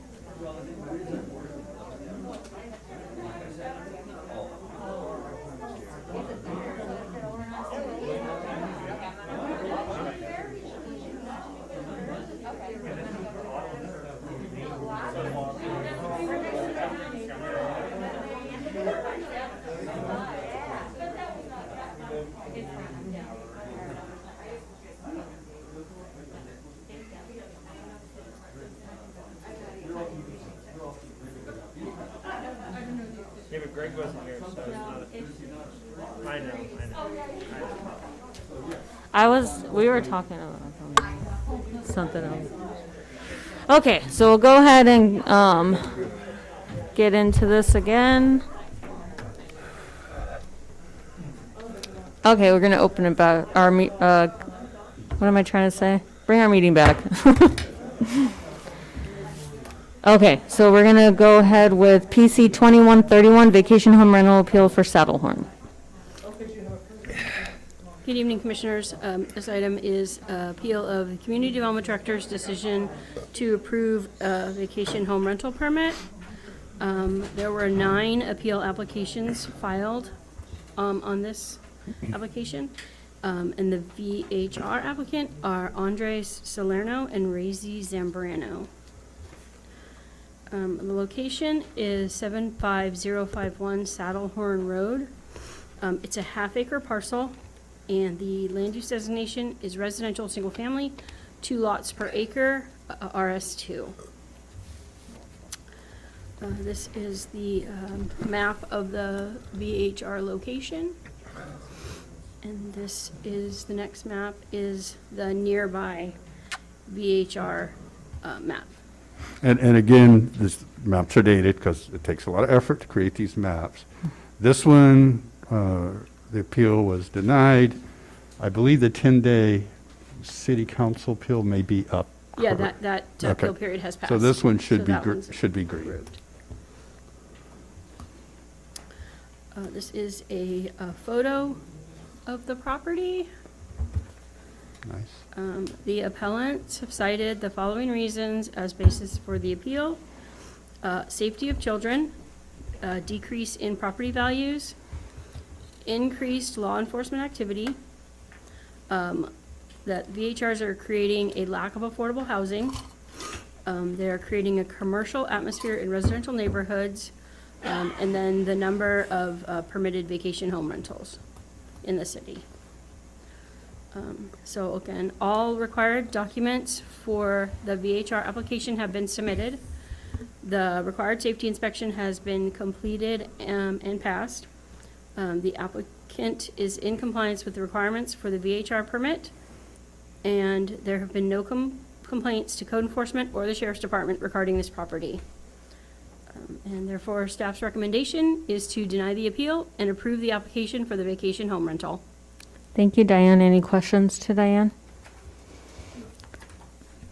How many letters went out for this one? I think approximately 30. Okay. Okay, I'll go ahead and ask, we can have the VHR applicant, Andrea Salerno? Sorry. Yeah.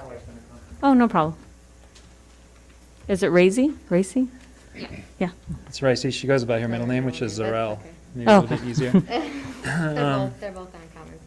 Okay. Welcome. Thank you for hanging out. Thank you. Thank you for having us. I know a lot of the same points have been brought up, and I know we've been here for a long time, so in the interest of time, I'm going to keep it pretty short and sweet. Just want to start by saying that we understand and respect all the everyone's concerns here, and really do want to come to a place of mutual understanding. We hope that by sharing a bit of information about us and our plans that we can achieve that. We also want to say that we are very committed to ensuring that the rental doesn't become a nuisance to the neighborhood. This isn't just a business for us, this is also our home. We've spent the last almost 4 months nesting here and turning it into a home. We've put a lot of love into it and plan on spending a lot of our time here. And we don't want to see anything damaged or not taken care of. We want to make sure that anyone that stays there respects not just the neighborhood, but also our space. Due to a family situation, we actually recently had to put my father's family home in San Diego on Airbnb this past year. And his house sits on a quiet cul-de-sac in a residential neighborhood. And our primary concern there, too, was ensuring that there were no disruptions to the neighbors. We've gone to great lengths to ensure that strict rules are in place, which we're planning on doing here as well. We have a 0 party tolerance. We limit guest capacity. We've placed decibel monitors throughout the property, and we vet all guests. We prioritize quality over quantity. We check in with those neighbors regularly, and to this day, we're yet to have a single complaint. Both my wife and I have community-based careers and understand the importance of protecting the places where we live. And we want to make sure that our rental is managed respectfully and understand that the responsibility of this falls on us as the owners. It's our job to make sure that this happens, whether we are the only VHR in the area or not. Everyone we've met in the neighborhood has been extremely kind and welcoming to us, and we hope to continue cultivating those relationships.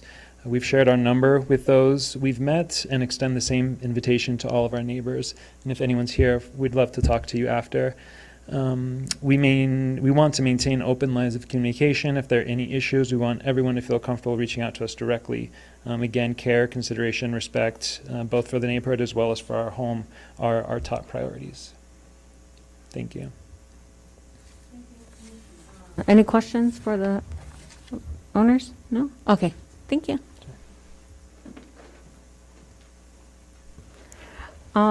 Just before I call anybody up, I just want to gauge how many of the appellants are here. I see Mr. Fowler's here. McClay? Hurlbert? No? Pickett? Montoya? Bitts?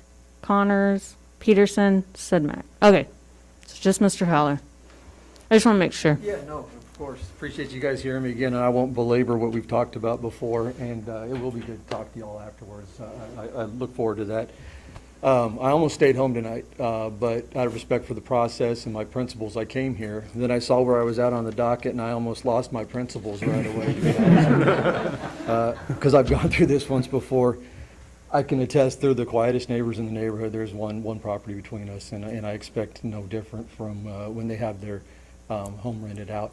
Our concern is not the intention really of the actual homeowner, more so the vacation rentals that come in. And again, I spoke to Allison just this last week, who was the other property, when I was walking the neighborhood. Just like I said before, I've not been here as long as him, but I moved over here in '02, moved up to Yucca Valley in '86. So all of us have long, deep roots in the Morongo Basin community.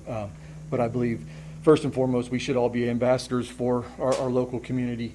So when I got here tonight, I appreciate the Planning Commission taking time to really pay attention to this, because I believe it's a topic that, for every positive story, someone's going to come up and have a negative story, which puts you guys in a very precarious situation. When I saw the first item on the agenda, I thought, well, there's a step in the right direction. Not that the gentleman, I wanted to see him imposed any fines or anything against him, but just the fact that there's assurances that if there are misgivings within these properties, that there is a process. And not to be negative, because I don't think you all mean it this way. I believe you guys are all good people with the right mentality for the city, but the optics of how that played out, you had the code enforcement, you had law enforcement, you had the neighbors with the video. They had a picture of the yard after. The owner of the property admitted to the infraction, and I'm pretty sure, and you can correct me if I'm wrong, and if I am, I apologize, but the only thing the city fined him on was the taking down the 2 signs. And that to me is like, that's the least egregious. I could care less. Take the sign down. When people that you guys are promising that there's 6 years worth of legislation that's been in place that allows us an opportunity if there is an infraction. So now we've all come to grips with, we're going to have them surrounding us. Again, I hope that's the second one, and the new statutes come out after the moratorium, and there's a geospatial boundary, and we've got 2 near us, and we've become good partners with those investors and our neighbors. But the idea of us being able to come to again, I guess what took me back a little bit on that as well is that I didn't realize that you'd have to come and defend calling in on somebody or something like that. The fact that someone says I should have a decibel meter, that just is crazy to me. I didn't buy my property. I thought that this was a kind of a turnkey thing that the city had in place, that if I made the call and made the complaint, but everybody here had to prove, that, well, there was no decibel meter. There was discussion about how many regulations were actually broken at the time. Mr. Clark explained to the commissioners how many infractions were broken, and the only things that the gentleman, and again, I don't want to see him fined. I was actually a little sick to my stomach when I saw that revoking his license or his permit was on the table. I didn't feel like it was that far. But the only thing you guys voted unanimously, or not unanimously, but with one dissenting, I'm sorry, to pass was on the signs that he freely admitted that he had taken out. It's discrediting and discounting and discouraging, quite honestly, for the rest of us that are up here saying, hey, we're willing to make an effort, we're willing to be a partner in this with the community and with our neighbors. But if there's an incident, that's the way that it's getting treated. That to me was a little bit shocking. So I don't want to take up anybody else's time tonight. Again, I truly believe that all 5 of you plus the city staff are here to help us and see us and navigate through this. I believe there's some work to be done, and I strongly encourage during the moratorium some of the common themes get implemented in some of the regulations. Thank you very much. Thank you, Mr. Fowler. Okay, let's see, what item are we on? 5? Okay. I have one item to speak, so I'll go ahead and open the public hearing. Anita?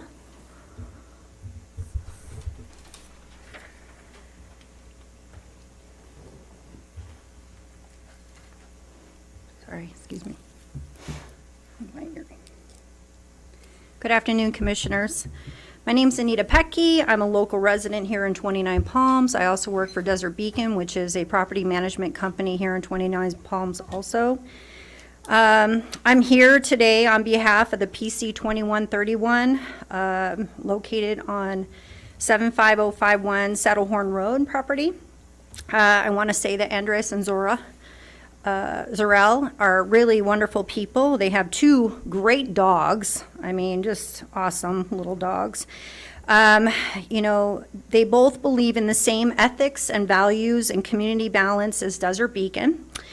Their property passes safety inspection and all the necessary documentation that was submitted for their VHR permit application in compliance with the existing code. I also want to add that property management can be a tough job. We can't control people. Property management companies can only do their best to educate occupants, find tools to help alleviate those who enjoy breaking our local regulations. Also, someone mentioned there are no jobs. Desert Beacon is hiring for a variety of positions. So if you know anyone here locally looking for employment, feel free to send them our way. We'd be happy to interview them. We want to help boost our local economy. I feel the city should consider hosting an open forum, maybe a workshop between VHR owners as well as their neighbors to educate both sides and to find a common solution and a common ground on VHR so we can understand where we need to put policies in place. We do feel that we can control them, but however, we need to see where the problems are at. I respect your decision and your authority regarding this matter today. I ask that you deny the appeal and approve the VHR permit for item 5 at Saddlehorn property. Thank you for your time and your leadership. Be well. Thank you. With no other requests to speak, I'm going to close the public hearing and bring it up here. Any questions? Any motions? I have a comment. Yes, sir. I spoke a bit passionately, forcibly tonight. Please understand that irrespective of my personal feelings, I am bound by City Council direction, California state law, and the oath I took as commissioner that I have to enforce the code as it is written. I don't have any other choice. A lot of the arguments here are valid arguments, but they're arguments that need to be made to the City Council and brought up when they have the ad hoc committee to review and revise this ordinance. And again, my passion is not necessarily for vacation home rentals, nor is it against them. My passion is I have to do the job I'm appointed to do. So if I offended anybody or made anybody feel uncomfortable, please accept my most humble apologies. Thank you. Thank you. Any comments or motion? I make a motion that we deny the appeal and approve the vacation home rental on Saddlehorn Road. I have a motion. Do I have a second? I'll second. I I have a motion and a second. Roll call vote. Commissioner Kruschat. Aye. Commissioner Mendoza. Aye. Commissioner Walker. Nay. Vice Chair Dixon. Aye. Chair Pa'ahana. Aye. That would be 4-1 to deny the appeal and approve the vacation home rental. Thank you. And I just need a second. I seem to have misplaced my agenda. Thank you. Okay, so we will move discussion and potential action items. 6, selection of 2 planning commissioners to participate in vacation home rental ad hoc committee. I nominate Jim Kruschat and Max Walker. I second. Wait a minute. I think you need to get public comment. You do need to get public. But I will open up the public hearing. And I have Cindy Bernard. It's late. I'm speaking on behalf of 29 Palms Neighbors, a group of concerned citizens advocating for preserving our desert neighborhoods through progressive, pragmatic change in local government.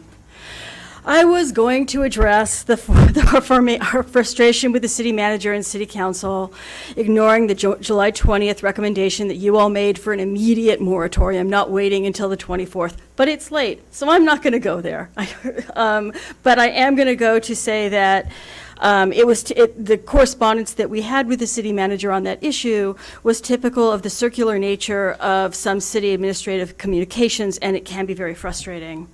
Our request for community representation on the vacation home rental ad hoc committee was dismissed by the city manager and referred back to council. When it was a council member who told us that the decision for community members on the ad hoc committee was up to the city manager and the planning commission. This morning, however, we made a case for community representation on the committee, and we understand that the city manager will recommend community members be added to the VHR committee, and we applaud that. We respectfully request that the Planning Commission formally endorse the inclusion of 3 to 5 community representatives whose input reflects a wide range of concerns and viewpoints. Since planning will also be represented on the committee, as you just said, it would be useful to know your positions on the issues at stake in advance, i.e. no limits, general limits, density, primary residence, etc. We understand that committees are all about research, negotiation, and ultimately compromise, but it's important to know going in where each of you stand. You know, as we've heard tonight, Commissioner Kruschat, I think, kind of believes that you should be able to do with whatever you want with your property. You've said that to me. Commissioner Mendoza, you did. But Commissioner Mendoza wishes that all long-term rentals could be short-term rentals, but I think you're being sarcastic, quite frankly. Commissioner Walker has indicated often that the density of STVHRs is a genuine cause for concern. Whoever sits on this committee from the Planning Commission needs to reflect this diversity of opinion and have the capacity to take into consideration other people's points of view. The ad hoc committee should represent all sides of the issues and ideally should reflect the diversity of 29 Palms. Thank you for your service. I just want it to be known that I did kind of do that out of order because it was just a discussion item. So we actually could have just kept it up here, but it is important to hear public. So it worked out for all of us. Bring it up here. I still have my...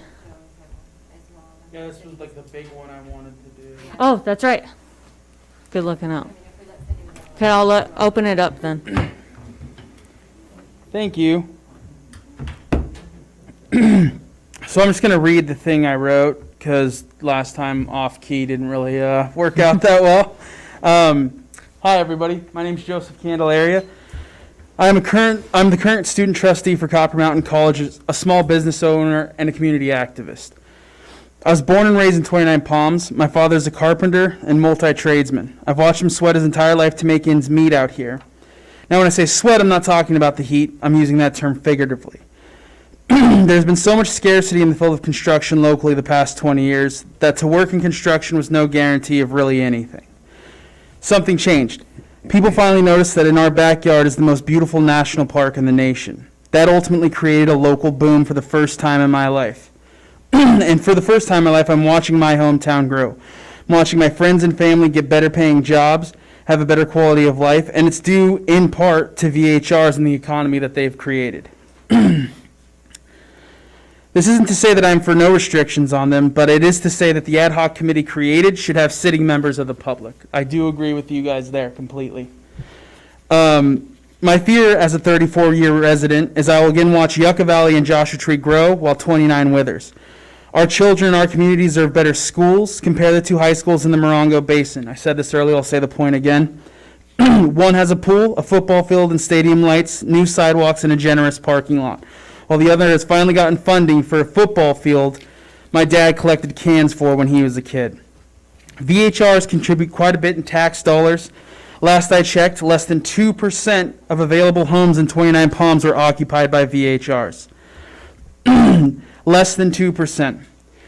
If we were staring at 10% of the market being VHR occupied, I would agree that strong regulations need to happen. But we're just not. Like, that's just the truth. It's a fallacy to believe that VHRs are the largest contributor to rising home prices. The truth is, the largest contributor to rising home prices in our area is simply our area. We live in a beautiful area. Everybody here is here because you love it, right? Or you want to make it home. Like, it's beautiful. We can't get mad at people for noticing. We had a pandemic exacerbate a growing idea of people getting tired of the city life. We live in California. The average cost of a home in California is $700,828 according to Zillow.com. The average price of a home in 29 Palms is $258,000. What I'm getting at is that even in this moment, the American dream of owning a home is still alive in 29 Palms. What's under attack here is the liberty to do with what you want on your own property. 29 Palms needs to be innovative and future-based, progressive with its policies. The desert is changing. And I would hope that this council would see the need for a public opinion on such a matter that literally affects everyone in this room. I think having no public on that council or on the ad hoc is just, that's of error and judgment. Thank you. Thank you. Thank you for waiting also. Yes, I'll just need a paper. Cool. Yeah. I'm Eric Benendez with Desert Beacon. I just want to add on like what Anita talked about. Travis, when we have the downtown workshop meeting for the businesses in downtown, I think it would be helpful if we came up with something like that for VHR and stakeholders. So like members who own vacation rentals who could kind of get together and have a discussion versus just like coming up in front of the council talking one-sided, kind of one person in there. I think it would be more productive if we had a dialogue, because we have so many people that come into our shop from the community who have input on this, and I think it would be great to engage them in that way. So just wanted to add that. Okay, thank you. Okay, I'm gonna go ahead and close. Okay. I nominate Jim Krushat and Max Walker. I have a comment to make. Okay. I was on this planning commission when we first wrote this ordinance. I was one of two commissioners that brought this forward to be discussed and looked at. Would be very pleased to have Mr. Krushat and Mr. Walker on the ad hoc committee. I would bring the 6 years of defending this ordinance into, although I tried to be open-minded, I feel they would do a better job, so I wholeheartedly endorse them. And I really hope the city council allows citizens on the ad hoc committee. Thank you. Anything, Jason? No?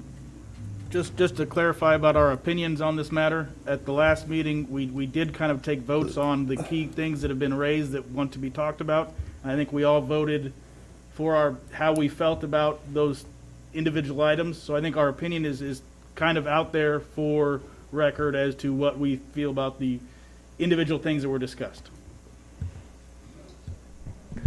You know, I appreciate the nomination, and I would like to say that I've been up here and myself and my other colleagues have been accused of not having empathy for 29 Palms, and that is so far from the truth.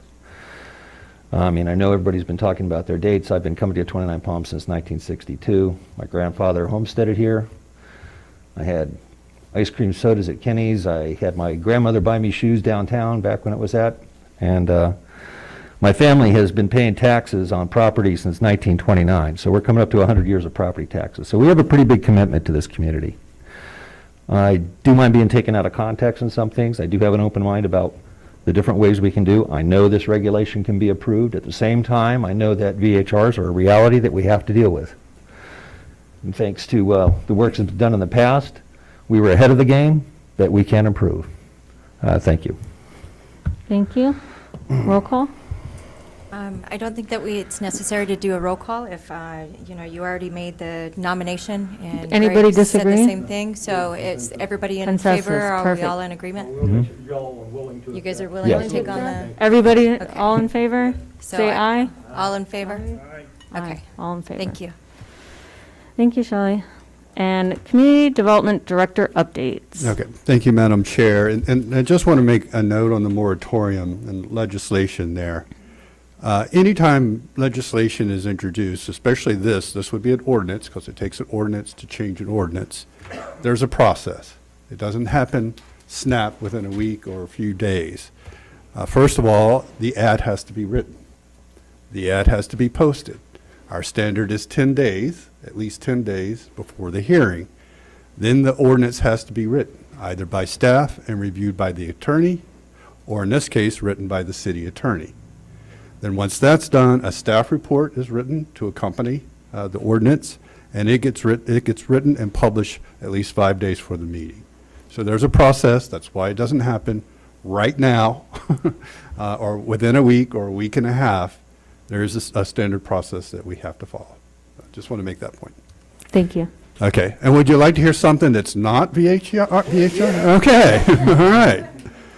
All right. So I'll keep it. It's been a really long night, so I'll keep it short. But just a couple of things. On the management system update, we are about complete with the building and safety module. I think we've got everything working properly in the back room or the back office version of it. The next is to open up the portal version so the public can apply for building permits online, both simple and complex. We're close. I hope we'll be there by the end of the month. Unfortunately, business license is being delayed because of the whole VHR issue. We're just waiting to see how City Council feels about that. We have made some progress on creating the buffer within the management system. It took a lot of techies to figure that out between the city's consultant, Citizen Serve, ESRI, and the county, which is supplying the data. Something wasn't adding up. We were getting the wrong number of returns. When we did a buffer, we were getting like 3 times more or whatever. So we got that figured out. I can't promise that we can get a distancing, component in that management system. That would be ideal because, like as I mentioned at the last meeting, it's a very laborious process to create these maps through GIS. And the goal is to not keep moving data from system to system, to do it all within that system. That being said, we did find out there's a problem with the county data. And that is that it's about 4 months behind as far as updates of property ownership. We compared it with the other application that we have licensed, which we currently use to do our noticing, and it's a private sector application, but it's much more current than the county's data set. So I think a lot of that is probably due just to the volume of real estate transactions. Hopefully they will get called up, but it's kind of like no good deed goes unpunished. You try to get the county's data because it's the latest and greatest, and it turns out it's not. So. On to a new topic, infrastructure, just quick rundown. Split Rock Bridge is nearing almost 100% complete design. I would say 95% complete. This has been a long time coming. This was going on when I first came 4 years ago here. After it's complete, then the bridge is entered into Caltrans Bridge program where it gets funding. And I'm pretty hopeful that it will get funding. So the hardest part of this is the design, and then the next is the funding step. Also, the Channel Trail, which was another Prop 68 grant. This is between Adobe Road and Split Rock, which would eventually connect to the Split Rock Bridge. Engineering is at 40%, and the environmental is being close to final there. Sullivan Road bike path, design concept is underway. Eventually, settled on a Class 2 bike path for that whole length, and I should have said Hatch Sullivan. It will require right-of-way acquisition, so that is another step other than just pure construction. And if you're familiar with the JT55 ride from Knott Sky Park up to the Joshua Tree National Park, it goes down that route. It would be great if we had 2 Class 2 bike lanes to help take people safely from Knott Sky Park up to Joshua Tree. Also in infrastructure, it was Infrastructure Week last week, so that's why we've got all these updates. Highway Safety Improvement Program goes to council next week for approval of the engineering. This is for intersection improvements, 2 Mile and Lear, Mesquite Springs, Adobe at Sullivan, Utah at Baseline and Adobe, Amboy rather. These are not signalized intersections. They don't meet the warrants. But there's a number of safety improvements that we can do, such as the flashing beacons, signage, striping on the street, those kinds of things. So that's our next step in that process. I guess the next council next week for approval of the engineering step. And then finally, just want to let you know about Pioneer Park, another Prop 68. We had our state visit about 2 or 3 weeks ago. They came to visit the site, ask a lot of questions. We take that as a good sign that we maybe have made a short list of some sort. No guarantee at all that that project will be funded, but it is a good sign. Just to give you an idea, and it was kind of like the last round of Prop 68, where we got funding for the Joshua Tree Cultural Center. Competition was fierce. Very fierce. Only 10% of the projects were funded.